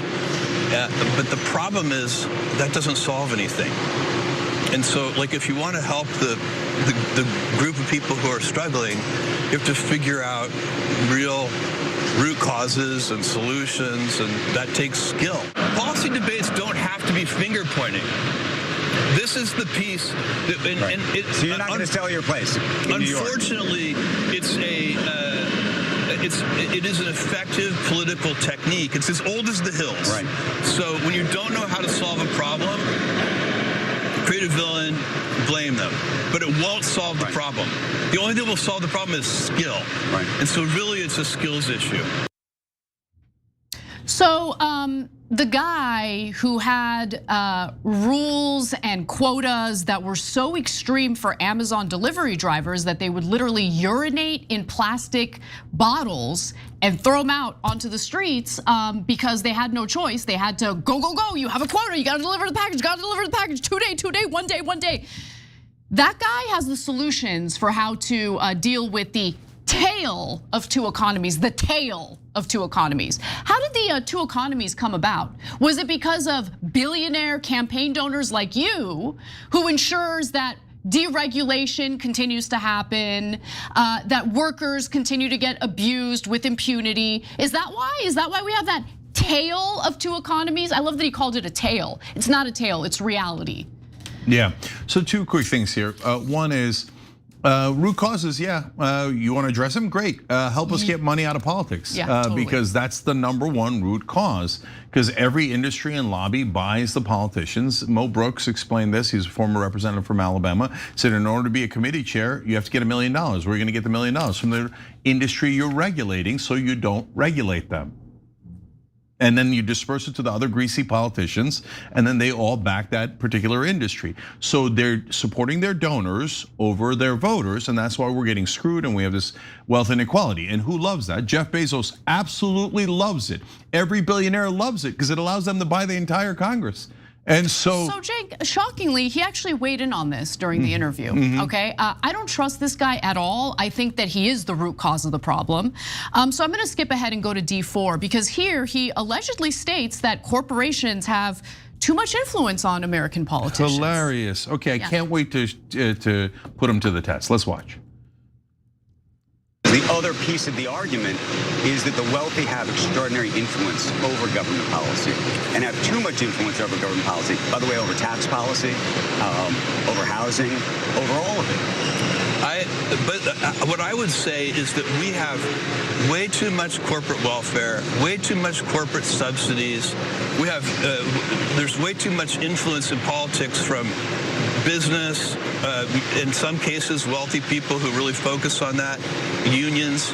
There's a bunch of people interfering in the political process.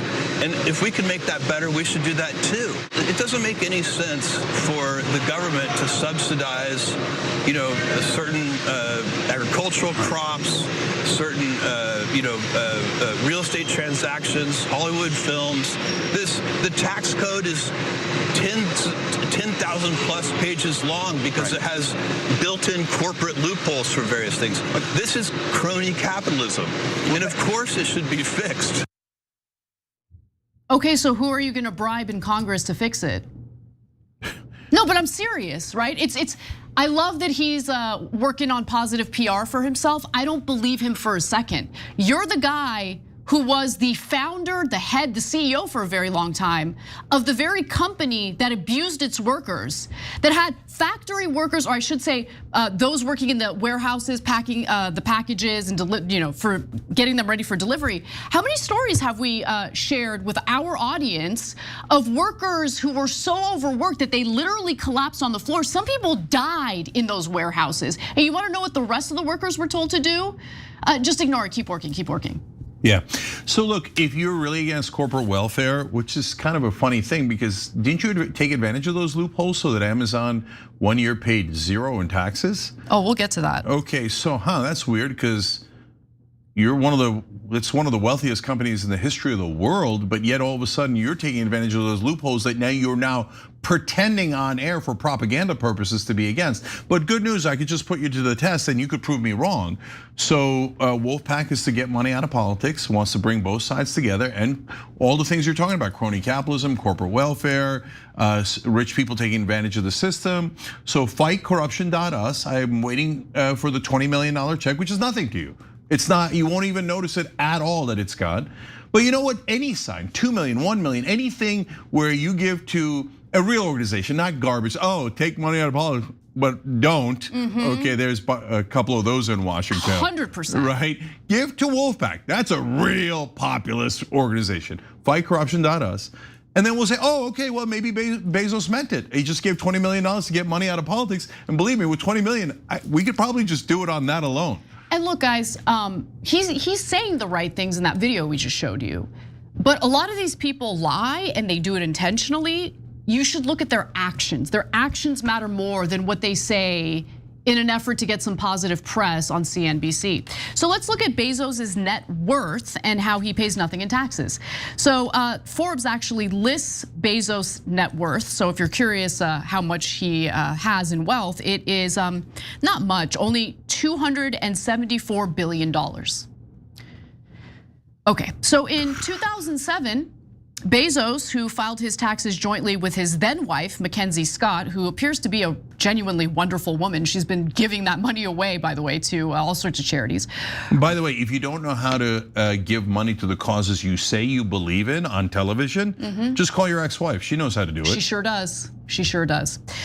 So Mackenzie Scott reported a paltry, for him, $46 million in income, largely from interest and dividend payments on outside investments. He was able to offset every penny he earned with losses from side investments and various deductions like interest expenses on debts and the vague catch-all category of other expenses. I see that a lot when I'm looking at financial disclosures. It's interesting.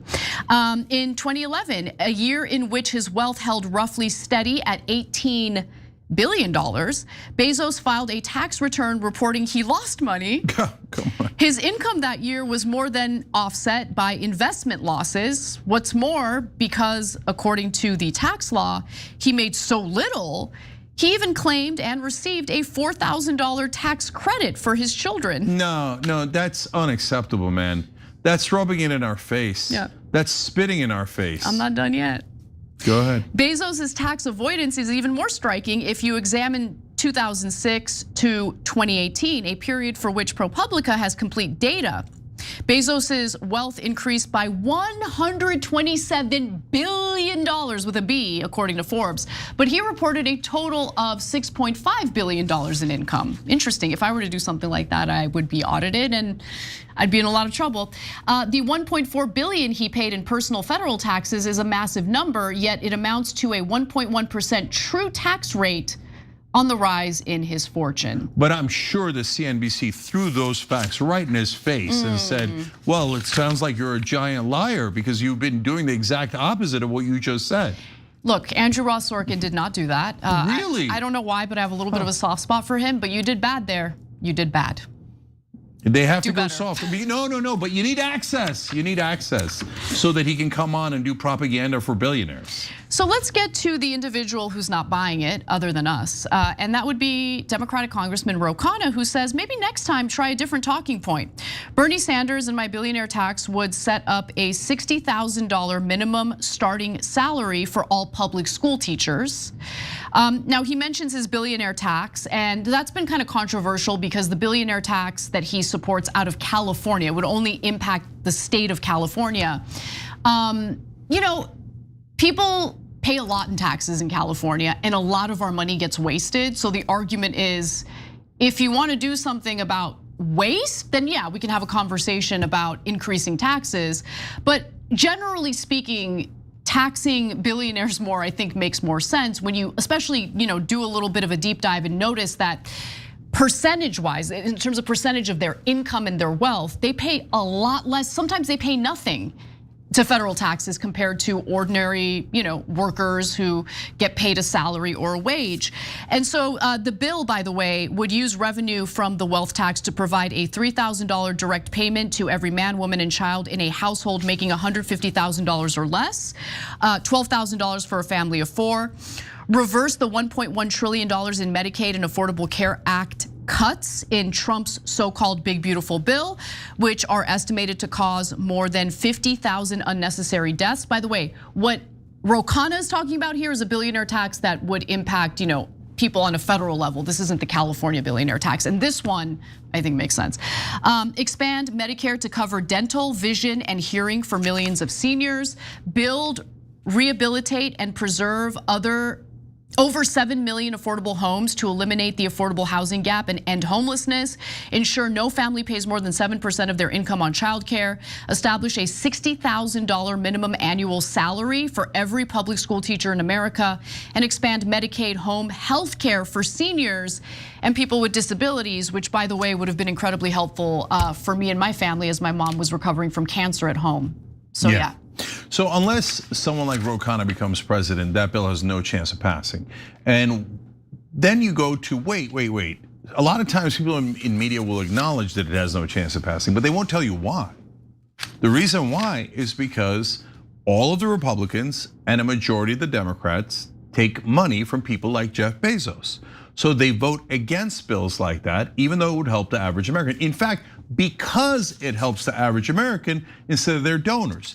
And the donors view every dollar that goes to you as a dollar that should have gone to them instead, right? And they view it as a zero-sum game. So that's why a lot of times, like perfect example is paid family leave.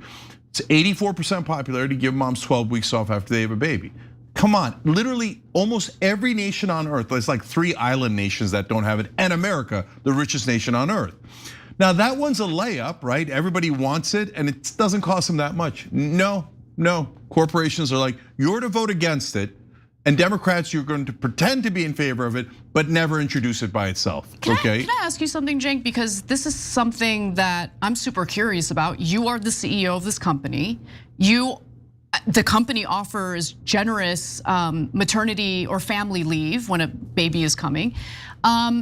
Is that breaking the bank? Is this company going to go under because you offer family leave? So that is definitely not the issue. We do have issues, okay, and it's mainly because supporters of Israel have turned off every single tap, right? Yep, they sure have, yeah. Okay, but no, that's not an issue. We've had that all throughout, including great years that we've had here. Mm-hmm. And so guys, but what it does do, it's a great question, Mariana, is it punishes good guy companies because we give it anyway, right? But the companies that are the worst actors go, oh, okay, great. Now I have an advantage over the Young Turks and any other decent company because I won't give it. Or what a lot of companies do is they give it to their executives, but to no one else. Gross. That's okay. So That's gross. actually the most common. Okay, so I've seen, look, I'm a CEO, and it's kind of funny, right? That because we do such a populist show that they all view as radical and stuff. But I interact with a lot of the business community, and a lot of them are good guys. I'll come back to that in a second. But tons of them think totally binary. If you're an executive, they're like, well, I mean, he's got to get this, and he's got to get his kids into private school, and you have to pay for this and this and this, and they have enormous sympathy and empathy for the executives. But the minute you get to non-executives, they're like, no. In fact, sympathy they view as kind of a negative against the CEO because then you can't make ruthless decisions, and that's a weakness, so you're gonna get marked down for that one. So now look, I'm not in the eat the rich category. I'm not in the saying there should be no billionaires, but at the same time, you can't then turn around and say, I have $276 billion, but oh my God, our wealth tax is so terrible. Oh, but I am against wealth inequality. Right, exactly. Come on, brother. What, are you gonna run out? You can't run out. Look, guys, I know that since none of us have $1 billion, you cannot comprehend how much money that is. But because of the interest that you would make from $1 billion, it's nearly impossible to run out of it because you make so much money every day in interest that you just can't spend that kind of money. That's for 1 billion. 276 billion, countries can't run out of that kind of money. He is worth more than many of the countries on the planet. And then the minute you ask him to share a nickel, they're like, how dare you? You're doing class warfare. Well, you know what, that's it, I'm buying all the politicians to destroy you. Totally. And then they go on media and they're like, oh, I am here to help a nurse in Queens. And then they don't get any questions about it. And then it makes it seem like, oh, he's the good guy. He's against wealth inequality. Come on, no bounds of decency or justice at all in media or in politics these days. Let's take our final break. When we come back, we'll get into that debate I was teasing earlier, and we'll also give you an update on Trump's $1.8 billion taxpayer-funded, lack of transparency involved slush fund. We'll be right back. Gross.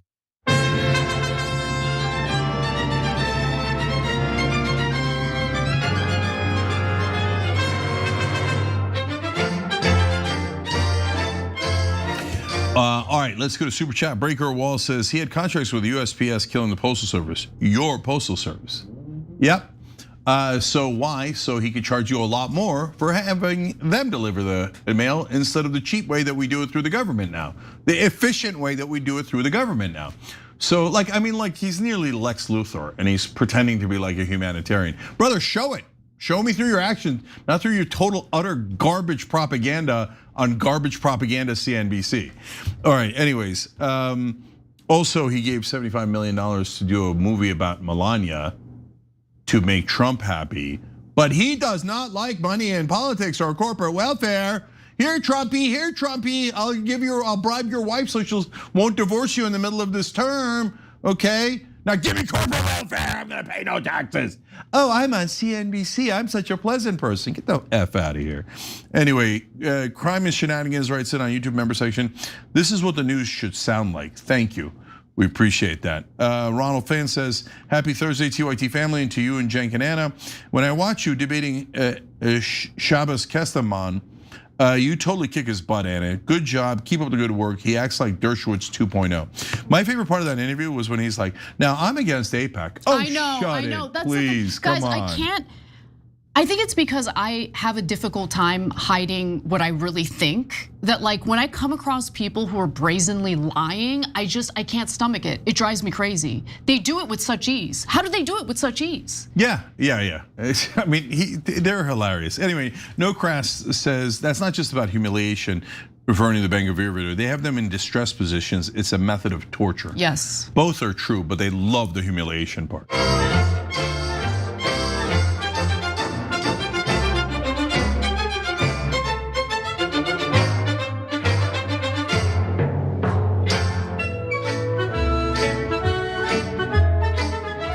All right, back on TYT. Cenk and Anna with you guys. More news. All right, let's get to the debate I had yesterday. It's published today. I want to talk about it. President Trump just issued a proclamation encouraging Americans to keep Shabbat. I encourage you to do the same thing. Oh my God, just shoot me in the head, please. Gladly. I know, you're individuals are free to lobby their government. For culture, right? No, that individuals are free to lobby their government. No, a lot of that. Used as an they example, showed every day. Well, that was just a little taste of the debate that I had recently with Israel Firster and PragerU's resident Israel propagandist, Shabbos Kestenbaum. The debate got a little fiery, Cenk, to say the least. Yeah, so look, I want to show you more clips from that. But if Anna had said that she would like to shoot him in the head, it would be in a literal congressional resolution. It would be all over cable news right now. But if you support Israel, you could call for the murder of other pundits and no one cares at all, because they have special rules and special privileges while pretending to be the world's greatest victims. I actually want to play that cold open again, if you don't mind. Listen closely, right? I obviously use an expression, it's an exaggerated expression because it's a frustrating conversation. I obviously don't literally mean someone please shoot me in the head. But listen to how he responds to that. President Trump just issued a proclamation encouraging Americans to keep Shabbat. I encourage you to do the same thing. Oh my God, just shoot me in the head, please. Gladly. I know, you're in individuals are free to lobby their government. For culture, right? No, that individuals are free to lobby their government. No, a lot of that. Used as an they example, showed every day. So just want to make sure everyone knows that we live in like a two-tiered system where it's almost like we live under a caste system, right? We do, because I guarantee you, Anna, that if you show that to cable news anchors, they'll go, Shabbos, way to go, totally. You got Anna. Jake Tapper would love it. Yeah, and I'll tell you why he'd say that. Because you gotta be thinking, exactly, what do you mean? That he said he'd gladly shoot Anna in the head, he's obviously in the wrong. No, they'll go, oh, Anna said that was in the Israeli culture because of all the people that they've killed in Gaza. It is. Because of the empirical fact of who they've killed in Gaza. And I guarantee you, they're like, oh, shooting Anna in the head, no big deal. Yeah. No big deal, she's not an Israeli. Her life doesn't count at all, okay? But you said something negative about Israelis, cancel Anna. Yeah. Guaranteed that would be the reaction of nearly every cable news anchor in this country. Well, that's why I'm not on cable news. CNN doesn't call me anymore, specifically. Anyway, whatever, put that aside. I don't care about CNN, but you're absolutely right in what you're saying here. Now, I wanna go to the next video because this is the one that really sets the tone for how the entire debate went. Roughly 13% of the $7 trillion that we expend as the federal budget every single year goes to the military, whereas 55% of total expenditures are going to entitlement and mandatory safety net programs, which does not even include the money we're spending on inflation on the debt alone. So the idea that the reason you don't have, I know you'd like that money to go to Israel, but we fund those programs. My money funds those programs. So we are entitled to them. So we are entitled to them. But continue, continue. I know you'd like that money to go to your precious Israelis, but continue. Yeah. Again, I find your ability to dumb down. I don't care what you find. Continue your statement. So then stop. No. So just stop interrupting. You're double my age. Just shut up. I can't stand your lies, and I can't stand that you feel entitled to our money going to anywhere other than the very entitlements that we are funding with our tax dollars. Okay. But okay. So lady, let me say it again. I don't want. Don't call me lady. Aid to any country, whether it's Israel, whether it's Taiwan, whether it's Ukraine, I don't want foreign aid. So when you keep saying my precious Israel, I've already stated repeatedly, I don't believe in foreign aid. But the idea that you are propagating to your audience that the reason we don't have universal health care is because all the money we're spending on wars, I agree, so let's cut down the military budget, but 55% of our spending doesn't go to war or the military, it goes to our massive, massive entitlement programs that are full with waste, fraud, and abuse, but I digress. You know, it's interesting because I've seen the Trump administration make that claim about our entitlement programs for how long, and what kind of waste, fraud, and abuse did they find? Doesn't seem like they found much waste, fraud, and abuse when it came to entitlement programs, which, by the way, he seems like he loves the idea of universal health care, but listen to the way that he talks about entitlement programs. Seems like he's got a lot of disdain for those entitlement programs, doesn't he? Yeah, so first, the reason why they were called entitlement programs in the first place is because Social Security and Medicare we pay into. So we are entitled to our money back unless you listen to Shabbos, and then he says, no.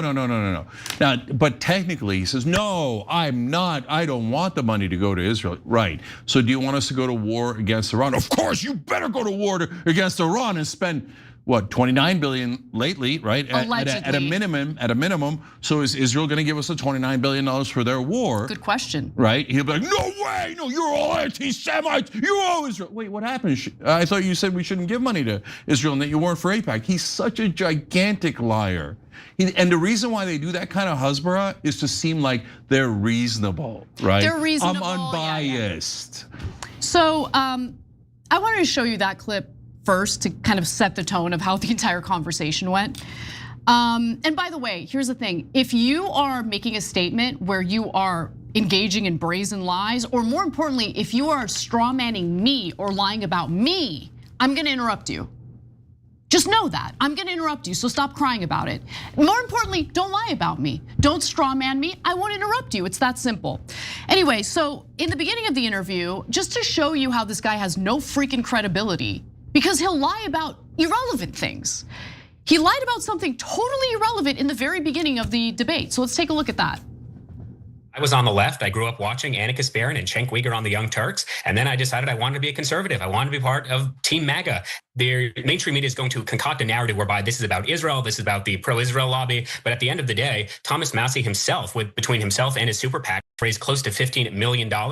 Of that money, only roughly $150,000 came from Kentuckians. His biggest fans are people like Ana Kasparian, people like Ro Khanna, people on the far left. So when you spend your campaign or the day before your campaign going on the Young Turks and not campaigning in your district, not speaking to conservatives, it's kind of no wonder that you will lose elections. If he had grown up watching the Young Turks, he would know how to pronounce Cenk Uygur's name. It's not Cenk Uygur or whatever it is that he said. His opening line is literally, "Welcome to the Young Turks. I'm your host, Cenk Uygur."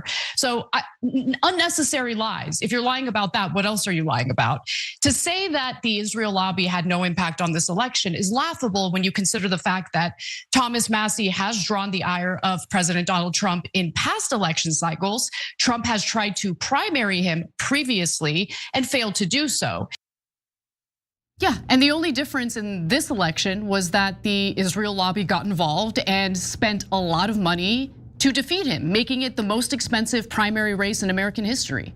Yeah, so they do this PSYOPs thing, and this is not just the Israelis, it's all over the internet for the last couple of years, where whichever group is funding it, apparently they all speak in some sort of like nefarious circle where they go, oh yeah, that's a good operation, is, well, and this isn't just to us, it happens to a lot of different people on the left and the right.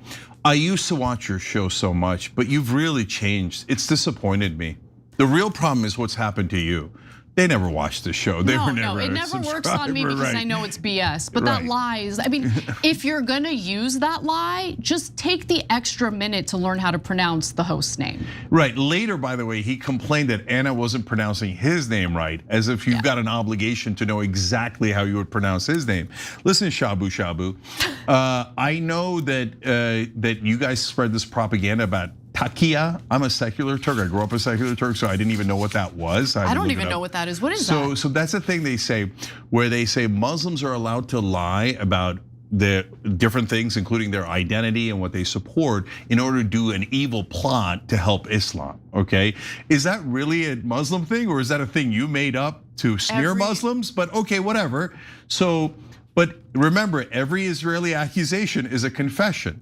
So that's why, oh, I used to watch the Young Turks. Oh, I'm against AIPAC. Oh, I don't want you to give money to Israel, or all a form of Israeli takia to try to seem like, oh, I'm unbiased. I just happen to think Israel's totally right to torture and murder the Palestinians and occupy them for 58 years in brutal fashion. And I think killing 23,000 kids is a great idea, and I'm so unbiased.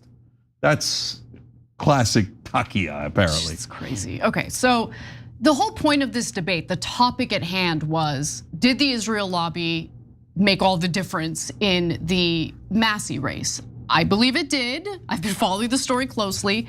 Obviously, you have Shabbos there to run interference or provide cover for the Israel lobby.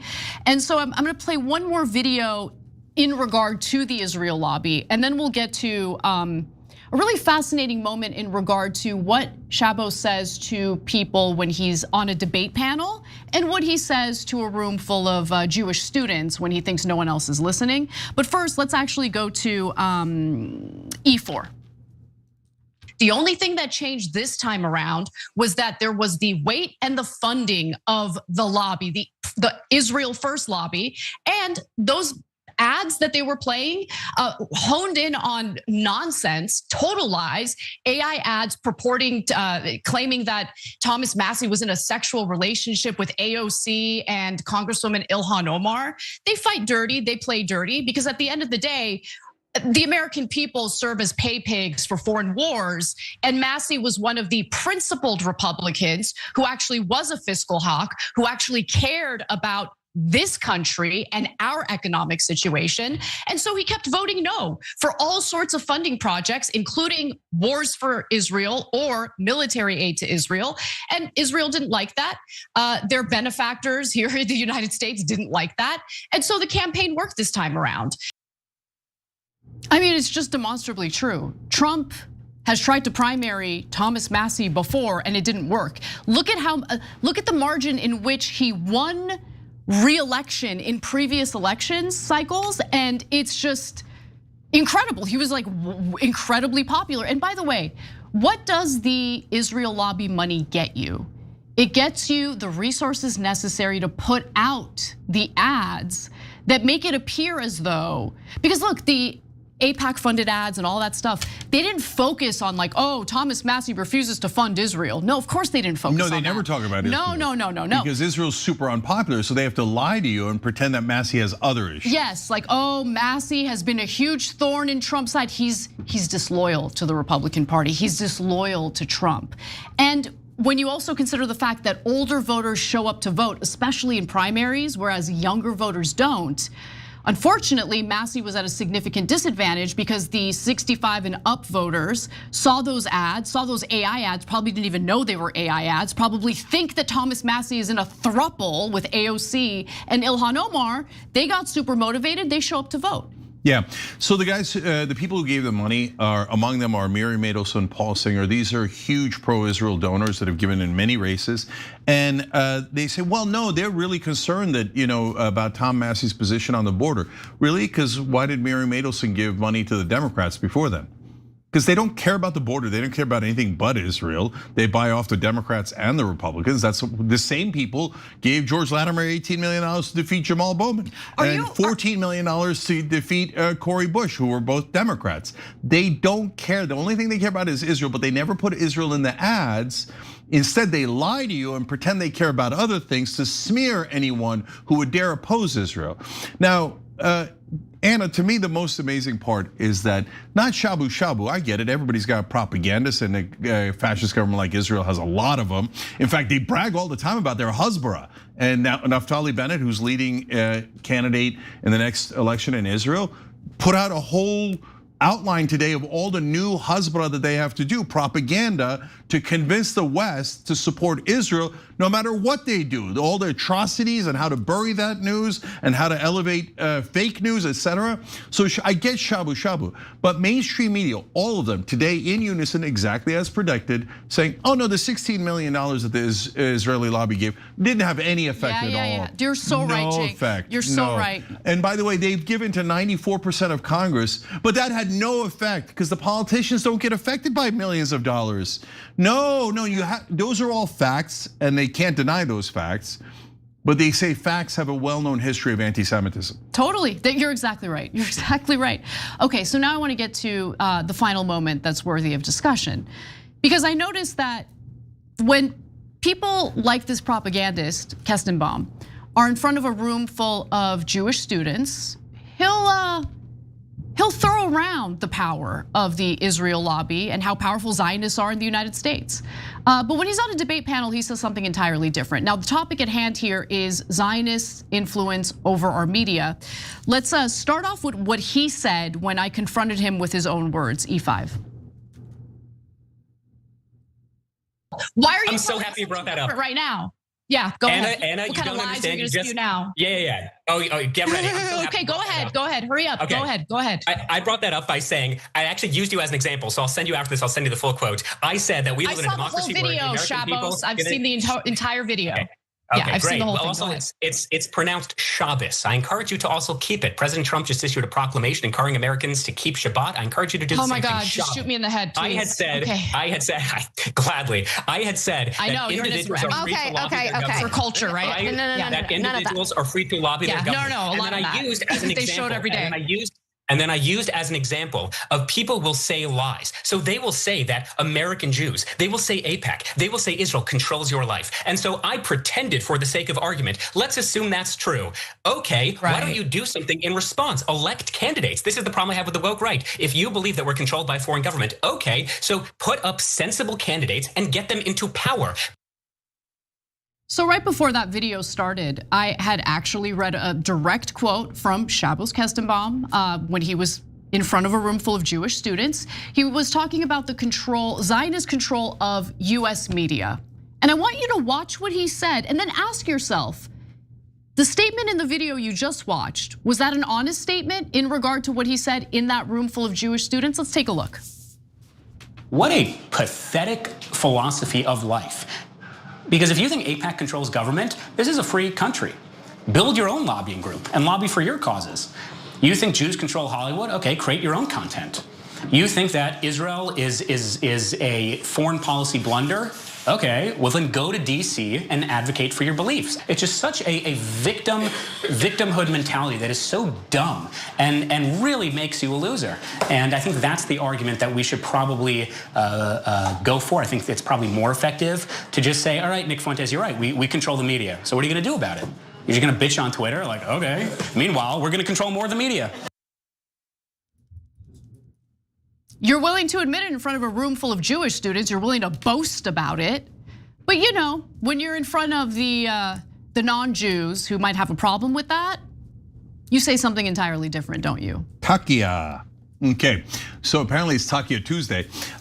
Okay, so now let's break that down. He said he was joking. You just saw the video. Did it look like he was joking? It didn't to me. Right, you guys can make up your own mind, but it didn't look like he was joking at all, not 1%. And he also did something that they're doing a lot more these days. They're now so confident that they have complete control, and I'm not talking about Jewish people, I'm talking about Israel supporters, that they're starting to rub it in now. They're doing the same thing Ben-Gvir did with the Flotilla people, trying to humiliate people. By the way, every Palestinian in the occupied territory says they have gone through vicious humiliation by the Israelis that occupy them, right? So that's why he says they're a bunch of losers. They couldn't make it. And now I see all over social media, oh, you guys are all just jealous of us. Yeah, keep doing that. Because we're better than you, and we did better than you, and we're richer than you. By the way, you're not allowed to say we're richer than you. You're not allowed to say we control the media. We're allowed to say it, and we're allowed to rub it in your face, and we're allowed to call you a loser. And every time you complain about now, another one that they have all over social media is cry harder. Okay, so I just want to take one thing that he said. Then you can't be upset when people hate you. If that's going to be your behavior, you can't be upset when people dislike you. No, he would then say, because there's no end to their victimhood, no, I'm allowed to humiliate you. I'm allowed to rub it in. But if you complain about it, anti-Semite, you're the real one who's immoral. Like there's no end to their BS anti-Semitism claims. Of course, yeah. So it's just a dumpster fire of weaponized anti-Semitism. So they're all Jesse Smollett. They're like, oh, I'm the victim, right? That's shabu shabu in a freaking nutshell right there. But I like that they are taping themselves. Like when they're internal, they're like, okay, guys, we all love Israel, right? We're humiliating the Americans. We're taking their money and we own their media. And then when we say this, and then they just repeat us and they quote us, we'll call them anti-Semites. What a great trick, right? That is actually what you look like. Okay, so I'm not exaggerating. You guys look ridiculous now. How you get to say literally, I mean, all right, I can go on and on with 1,000 examples of this, but I gotta say one last thing here. He said, create your media and own media. Like, don't complain about Hollywood, go into Hollywood and start a company or do something in Hollywood. I actually totally agree with that. In fact, that's why I started my own media company. I'm not a guy who whines or cries, I just do it. I take action. You do it, you're right. Yeah, and so what's happened? Oh, when David Ellison starts his own media company, Daddy gives him tens of billions of dollars and he can buy Paramount and Warner Brothers and CNN and TikTok. And so Well, he's such a doer. He's a man of action. You know, you get a 20, 40, 50 billion dollars. Man, you go and buy those companies. Wow, you sound like you're a real capitalist and a real doer, right? Me, on the other hand, I start this company with no money. We started my 1-bedroom apartment in the living room. We put a couple of mics in. So, okay, so what's happened since then? Well, through the beauty of this country, which I love so much, I've had the opportunity to grow it, and now we're one of the larger media companies. But are we flush with cash like David Ellison or the others? No, we're starved of cash. Why? Since we've criticized Israel, most of the investment community has gone away. And they've let it be known that we are opposing Israel. That is why they've turned off all the taps. And then they go, why don't you create your own media company? Good luck trying to do it with no money. And here's billions of dollars to help Israel. He knows what he's doing. He knows exactly what he's doing. So did they overpay for free press? They bragged about overpaying for free press. They said, here, we're gonna give you way more than you deserve because you're pro-Israel, right? So if you're pro-Israel, there's bags of money everywhere. Here, Ben Shapiro, Dennis Prager, David Rubin, all these guys. Now go do Israeli propaganda, right? If you're not gonna do Israeli propaganda, no money for you. Now, it doesn't mean you can't make it. We're still gonna make it. We're still gonna kick their ass. And we're still gonna have the largest news network in the country. But that is despite every obstacle that pro-Israel people put, because they don't want anyone in this country or any country being able to criticize Israel. They want propaganda in every single country about how wonderful Israel is, and how, by the way, not just that, but how terrible the terrorist Palestinians are. You should all hate the Palestinians. They're all terrorists. They deserve to be murdered. Israel's doing you a favor by murdering them. Give me money, give me money. Oh, look at that, I happen to get money from your government. Now flush with cash. I'm rich, you're not, you're a loser. You're a loser, he says, after they bribe all of our government officials, and then they get $320 billion from us. They steal, yes, steal from us by using their bagmen, the dirty politicians in America. And then they go, look at all the money we stole from you. Ha, we're rich and you're a loser. Say it one more time, Shabu Shabu. Call Americans losers one more time, Shamu. Okay. I can't. Okay, I have a pretty good sense of who's an effing loser. All right, we'll be back. You're double my age, just shut up. Oh, what a big man you are. Kai.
Welcome to the Revolution. I'm your host, Cenk Uygur. So yesterday there was a devastating development as Thomas Massie lost his race in Kentucky, and he had criticized Israel and the war with Iran and their genocides, and he got the Epstein files released. So the Israeli donors hated him, the establishment hated him, and pro-Israel donors spent $16 million defeating him.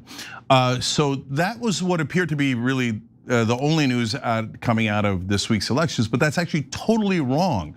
There's actually great news that came out of them with progressive populists that won, who are also opposed to AIPAC. In fact, even more opposed to AIPAC, arguably, especially with folks like Chris Rabb. He had the most important race, it's in Philly, and he was running against two establishment candidates. He's a progressive populist that was on this show, and is an old friend of mine. And how did he do? Let's check it out. Graphic 14, look at that. He crushed, he didn't just win, he won with 44.7 versus second place was 29.2, third place was 24.1. Both of those guys were the people that he ran against were establishment candidates. So Chris and I, as I said, are good friends. We got a picture that we took just a couple of weeks ago together with Adam Green, who's the head of PCCC. So there's some progressive populists that have won. Adam made that and I love it. And so, and there's no way that Chris is going to vote for funding of Israel's genocide. So they might have defeated the rare populist right character in Thomas Massie, but there's more populist left cavalry on the way. So in fact, there's also Graham Plantner, of course, and that's why they're attacking him 24/7. I almost see a negative story about Graham Plantner every single day in the news because mainstream media is Israel, and so they will try to smear any and all of these candidates, but sad day for them, it's backfiring. Let's go to the Hill. Maine Democratic Senate candidate Graham Plantner is now leading Susan Collins in the race for her seat by 7 points. That's the first time Democrats actually been able to get a lead on Susan Collins in Maine in my whole lifetime. And of course, the Democratic leadership is furious about it. They're like, no, he won't support Israel or the corporate donors. And that's exactly why he's winning. Those losers like Chuck Schumer try to get the candidate that would have lost. In Pan Atlantic Research poll, 48% of likely voters say they back Plantner in a hypothetical matchup. Well, 41% said Collins, and 11% are undecided. Now, why is he so popular? Because of comments like this. Plantner said, Netanyahu has occupied southern Lebanon, seizing territory, displacing over 1 million people, and using white phosphorus in civilian areas. More war crimes alongside the genocide in Gaza, the occupation of the West Bank and the bombing of Iran, bankrolled by the American taxpayers. And so that is why Graham Plantner is winning, because he's a populist and he's saying no more money to Israel. They are having enormous trouble containing the populist left. That's why they're celebrating the defeat of the populist right candidate Thomas Massie so much. They're so happy in Washington that Massie lost. They're so happy on cable news that Massie lost. And they're trying to damage all of our candidates in other ways, but it's not working because populist left is strong enough to win. Last one, James Tallarico. He said, I will use every bit of financial and diplomatic leverage that this country has to end the atrocities in Palestine. I will not use our tax dollars, your tax dollars, to fund these war crimes. I will vote to ban offensive weapons to Israel. He's, of course, the populist candidate for the Democrats in the Senate run in Texas. That is an enormously important race. And guess what? He's now leading. So, and the Texas voters have negative view of Ken Paxton. They have a negative view of Trump now, which is amazing. He's -3 in Texas. So now that Tallarico is basically caught up, now we don't know who the Republican candidate is yet. So when Tallarico, I tell you that he's caught up or leading, that means that the Democrats are now more popular, but especially Tallarico and the Republicans are less popular. When he has an official candidate, then we'll know better. But the reason he's rising in the polls is because he's being honest and representing American voters first. Okay, and lastly, he said, I refuse to be complicit in the death and destruction in Gaza, and I will never use your tax dollars to support the killing in the part of the world, and it makes me sick to my stomach to see what's happening.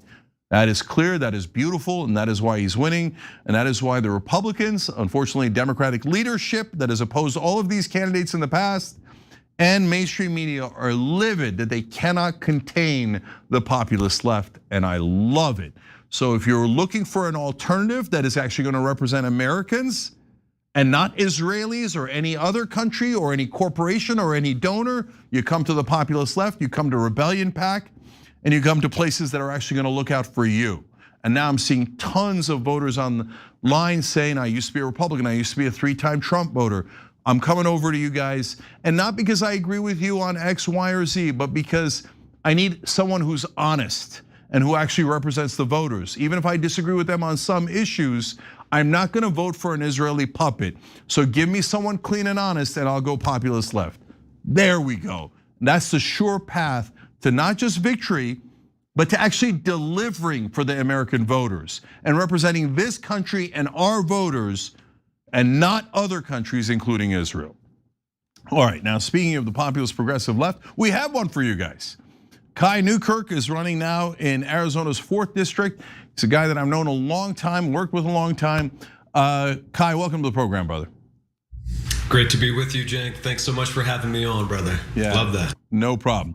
So Kai, first let's talk about your background a little bit, and then we'll get to why you decided to run in this race and your situation in the race and who you're up against and why you got to win. But tell us about what you've done to get here. What's been some of your activism in the past?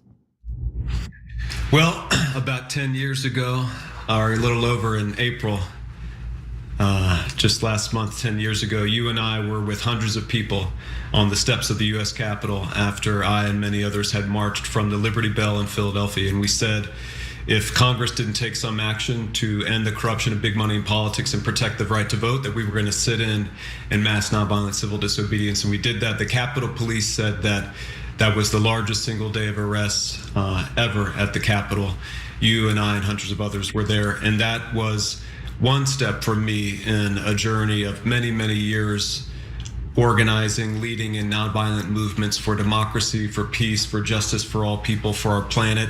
As a labor organizer fighting for immigrant rights, cut my teeth as a student organizer in the anti-war movement after 9/11 and in the global justice movement that launched in the Seattle WTO protests before that.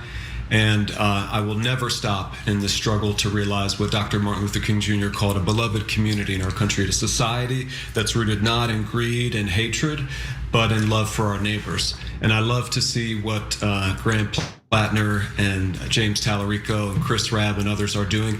You're right that people are hungry for leadership that will stand up to what's happening in our country and flip the tables of this corrupt and authoritarian status quo and take our power back from the oligarchs, deliver it to the working class, and make life-changing improvements for people like Medicare for all.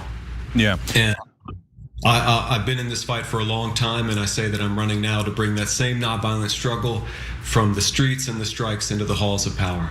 So look, I'm gonna give the audience background here. So first off, like it's fair to say, hey, I know Kai, I work with Kai, so I'm biased in that sense. But let me tell you about what we did together, so you could have that context as well. So Democracy Spring is where we got arrested to do civil disobedience to get money out of politics. And so a lot of Young Turks viewers were there. We love that you guys showed up. Kai organized that, okay? And so he also did 99 Rise, which was another movement to get money out of politics. When we sometimes did rallies, Kai would come and teach our supporters and our viewers nonviolence, because we're the good guys. We never ever do violence, and the violence will ruin a movement. Instead, we're for a political revolution. So with that background, Kai, now you're in that game, right? And you're in that battlefield. So tell us why you decided to run in Arizona and who you're running against. Yeah, well, to me, it's all part of the same fight. It's part of the same fight. It's just bringing, different tools to the table, and I'm going to try to integrate them. And I've been here since 2018. I voted for our incumbent every time. But it was always clear to me that he was a corporate Democrat, that he's never going to really take on the billionaire class. He's never really going to fight for the kind of change that we need in a time of emergency and crisis for our country and the world.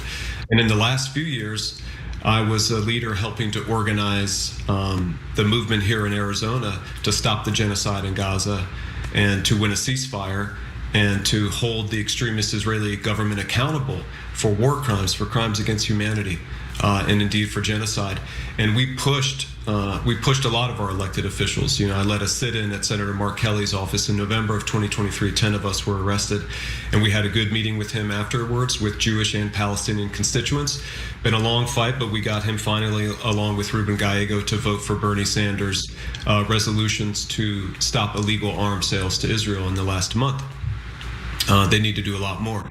But Greg Stanton, our incumbent here in CD4 where I'm running, he has refused to take any step to hold the extremist Israeli government accountable. When the International Criminal Court indicted Hamas leaders for war crimes, as well as Benjamin Netanyahu and Yoav Gallant, do you know what Stanton did? No. He was one of the Democrats who voted to sanction not Netanyahu and Gallant, but the International Criminal Court for taking that step, right? And he pushed back when Biden just paused the 2,000-pound bomb shipments to try to put a little bit of pressure, or he criticized him for that rather than backing up and saying, you know, you need to do much, much more than that. We're going to uphold our own laws, international law, human rights. And so AIPAC, according to Open Secrets, is his top contributor, and he's just refused. He hasn't budged on this. I know a constituent who's done fundraisers for him before, Palestinian American man with many family in Gaza, who's lost over 40 family members, and appealed to him to do anything. And he has just refused to change on any of these policy steps. To me, it's judicious and fair to say that he's been actively complicit in the genocide and war crimes. Even now, as we see when we've seen Americans killed in the West Bank and in Gaza in recent years, and now all the American military members who've been killed or injured in this disastrous and criminal war in Iran. At what point are we going to say enough is enough? That point came a long time ago for me, but apparently it may never come for Greg Stanton. We need to take the wheel from him and go in a totally different direction, not just here, but in the country as a whole. And on so many other fights, Trump trying to seize authoritarian power in our country. I've been leading the protests, 50-51, No Kings, as part of the team that's been organizing them, emceeing, speaking out in the streets. And our incumbent didn't show up, I think, until June of last year, joining anyone in the streets here after half a year of high crimes and misdemeanors, and then voted against impeaching Trump in December. He voted for the Lake and Riley Act that gave Trump a green light for his authoritarian mass deportation campaign, opposes Medicare for all, takes tons of corporate money. So in my view, it's clear that in this time, he's not the kind of Democrat that we need. We need someone who's going to stand up to the oligarchs and fight to bring power back to the working class and deliver the kind of change that we did in the past with Social Security or with Medicare or with the 40-hour work week, and people like Zoran is doing in New York City, feeling immediately how government, when we have people who really believe in democracy and who reject the dependence on the oligarchs, right, and who will fight and use government as a tool for the working class, how it can make our lives better. That's what we need to do now. I say I'm an FDR, MLK, AOC Democrat, and that's the tradition that we need to revive and bring forward in our country. Okay, so I want to get to why Greg Stanton does what he does. First, real quick, you don't take any corporate PAC money? Of course not. Of course not. And you don't? You know, I said I've been arrested over 25 times in nonviolent civil disobedience, and it just came to me one time at a meeting or something to say, I'll never take a dime from AIPAC, that I'll go to jail for justice before I ever do. So to me, it's a matter of principle. You know, I've been fighting to get big money out of politics for a long time. And now that I'm running a campaign, I'm not going to betray that. I'm going to go deeper with it. And I'm working with Lawrence Lessig, our friend, to develop what we believe will be the strongest anti-corruption reform platform ever assembled. But I'm going to model that in my campaign too. No corporate PAC money, not a dime from AIPAC. And I challenge Stanton to join me in taking the People's Pledge that Elizabeth Warren and Scott Brown pioneered in 2012, which is a way that candidates can come together and keep big money super PACs out of our races. Obviously, he hasn't responded. I don't expect him to. But I'm going to stand on principle on that every day. So I didn't technically know what your answer was, but I've never been more certain of an answer that I've asked on this show. Okay, so now that's a prelude to Stanton. So Stanton takes money from AIPAC, he takes corporate PAC money, and this is the interesting part, he didn't really have any competition in his last two races, 2022 and 2024. So when you have no competition and all you have is donor money, well, then you got no brakes in the car, right? And so to me, it sounds like Stanton is thinking, well, I got nothing to lose, like nobody ever runs against me, and the mainstream media is almost always on the side of the incumbent, so I might as well take a lot of money and then help those donors and deliver for them. Does he ever make a case like, no, it's not because I got a ton of money from AIPAC, it's because I just genuinely believe in killing Palestinians, or whatever it is that he's got? Yeah, it's a good question. I've had a couple conversations with him that made me think he's kind of ideologically committed in some of the directions there. He talks about himself as a pro-business Democrat, as a moderator. He's part of the New Democrat Coalition. I think he's called himself a Catholic Zionist. I'm not inside his head and his heart. I love Greg Stanton like I love everybody else. And I believe in the politics of love that James Tallarico talks about. I'm in this nonviolent tradition. I don't hate anybody, but I hate injustice. And I'm willing to risk my freedom, put my body on the line, and I've done things that were a danger to my life in this movement. And I'll never turn back from doing what's right. And I think that we need a shift in the political culture in our country, not to do what's convenient, never to acquiesce to corruption, but to be of service and to ask what can we do, especially for the least of these, to fight with the time that we have here on this earth. And so I think with him, he's made some kind of calculation. I don't know, he wants to run for higher office. I'm not sure what it is, but the decisions are wrong. And we need to go in a different direction. And that's what I'm trying to do. So Kai, one more thing, because especially on this program here, we've basically invited in independents, right wingers, et cetera, anyone who cares about this country, cares about the voters, and cares to get rid of the corruption. So if they're listening now and they go, Kai, look, you've been a progressive your whole life, and one of the leaders of a lot of these movements. So how do I know you're going to look out for me? How would you answer that? Well, I think look at my record, look at the stances that I've taken, look at the fights that I've had, and reach out. And I'm in the nonviolent tradition. You can stand strongly for what you believe, and be willing to risk your safety, even your life for that, but you don't want to destroy or hurt anybody. And you actually want to listen to them. And like on the Democracy Spring March, we had Republicans that joined us because they wanted to get big money out of politics. They agreed, they opposed that corruption. And like with someone like Thomas Massie, we don't share a lot of the same principles, but I think he was a principled man, and he took some strong stances, was courageous in that fight. I wish that he had won that race, and I think Ro Khanna was wise to collaborate with him and partner in the Epstein fight, right? And I had a young man who reached out to me on Instagram the other day and said, I voted for Trump. I haven't supported Democrats in the past, but I see what you're doing. I believe it, and I want to give you a chance. And I said, you're welcome to join our movement. Like Zoran Mamdani said, I think he was quoting Ed Cook. He said, if you agree with me on 9 out of 12 things, right, let's work together. 12 out of 12, see a psychiatrist. I think, I've got some 12 out of 12 with me for sure, and I'm grateful for that. But, and maybe it's less than 9 out of 12, right? But when we have we've got to be willing to listen to people. We've got to be willing to welcome people, and we're not gonna be on the same page about everything, but we have core principles. And I'm always going to fight for those, but I'm going to reach out to try to bring people in our direction and build the biggest coalition that we can build. We need an anti-fascist coalition in this country, and we need a pro-democracy coalition and a pro-working class, pro-peace coalition. There's going to be some tensions within that. I'm a progressive Democrat. I'm a democratic socialist in the tradition of Dr. Martin Luther King Jr., who said, call it democracy or call it democratic socialism, but we need a better distribution of wealth for all God's children, a better distribution of wealth for all God's children. We've got billionaires with more wealth than entire nations, and they're using that money to buy our elections, to rig the economy, to make it better for them, while for the rest of us, we're suffering, we're falling behind, life is harder and harder to afford. If you agree that that's unacceptable in our country and you want to be part of fighting to change that, then I welcome you into our movement.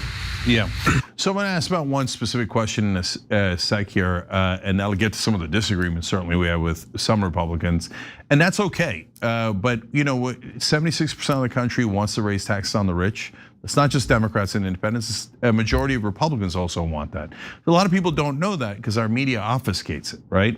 So when you do Medicare for all, it's not Medicare for Democrats or Medicare for liberals or progressives, Medicare for all, for everyone, everybody gets health care. And so those are the things that we fight for. But of course we have disagreements with Republicans, that's why you're a Democrat, that's why you're a progressive. So one of those is ICE. So tell me about your views on ICE. I think that this agency, which was only founded in 2003 to take a counterterrorism approach to the civil matter of immigration, has proven that it is a danger, not just to the rights of all Americans, not just immigrants, but including citizens and even our lives. To me, that's proven beyond a doubt the kind of fascist abuses that we've seen. It doesn't need to be reined in my view, it needs to be disbanded, it needs to be abolished. We need to restructure the Department of Homeland Security and reorganize not just immigration law, but immigration enforcement to put humanity at the center. I will never compromise on that. I've felt the pain that ICE causes in our country up close and personal. It's enough. It's enough. We trust so many undocumented immigrants in our country, our neighbors, our coworkers, our friends, our family, to care for family members, elders, children, to grow and serve our food, to build our homes, to do so much, and yet not trust to give a path to citizenship and to have equal rights in this country. People have been here for so long, contributing and facing persecution rather than gratitude for that. In my view, a great nation, a welcoming nation, needs to go in a very different direction. We can have a border that is well regulated and through which people come and go, visiting, immigrating, through which commerce flows, right? And which is safe and secure, and also honor the human rights of all people in our country and who want to come here. Yep. And think about, for those who maybe are viewers who see themselves as populists, right? But they're saying, you know, where am I at in relation to the left on some of this stuff? Trump has this gold card, right? Where if you're wealthy, you can pay $1 million or whatever it is and get on the fast track to come into this country. But if you're poor, working class somewhere, if you're fleeing violence, if you're facing, if you're essentially an economic refugee, if you want to come here and work hard and contribute and make a better life for yourself and your family, there's not a path for you. People say get in line. There's no line, right? There should be a line. There should be more opportunities for people to come in a legal way, and we need a path to citizenship, and we need to go in a whole different direction in terms of enforcement. ICE should be abolished in my view, and I think that's the right way to go. Yeah, so look, again, I was super upfront about the bias and the fact that I know Kai, but the reason I'm biased in favor of Kai is because I've seen him work to get money out of politics for his entire career.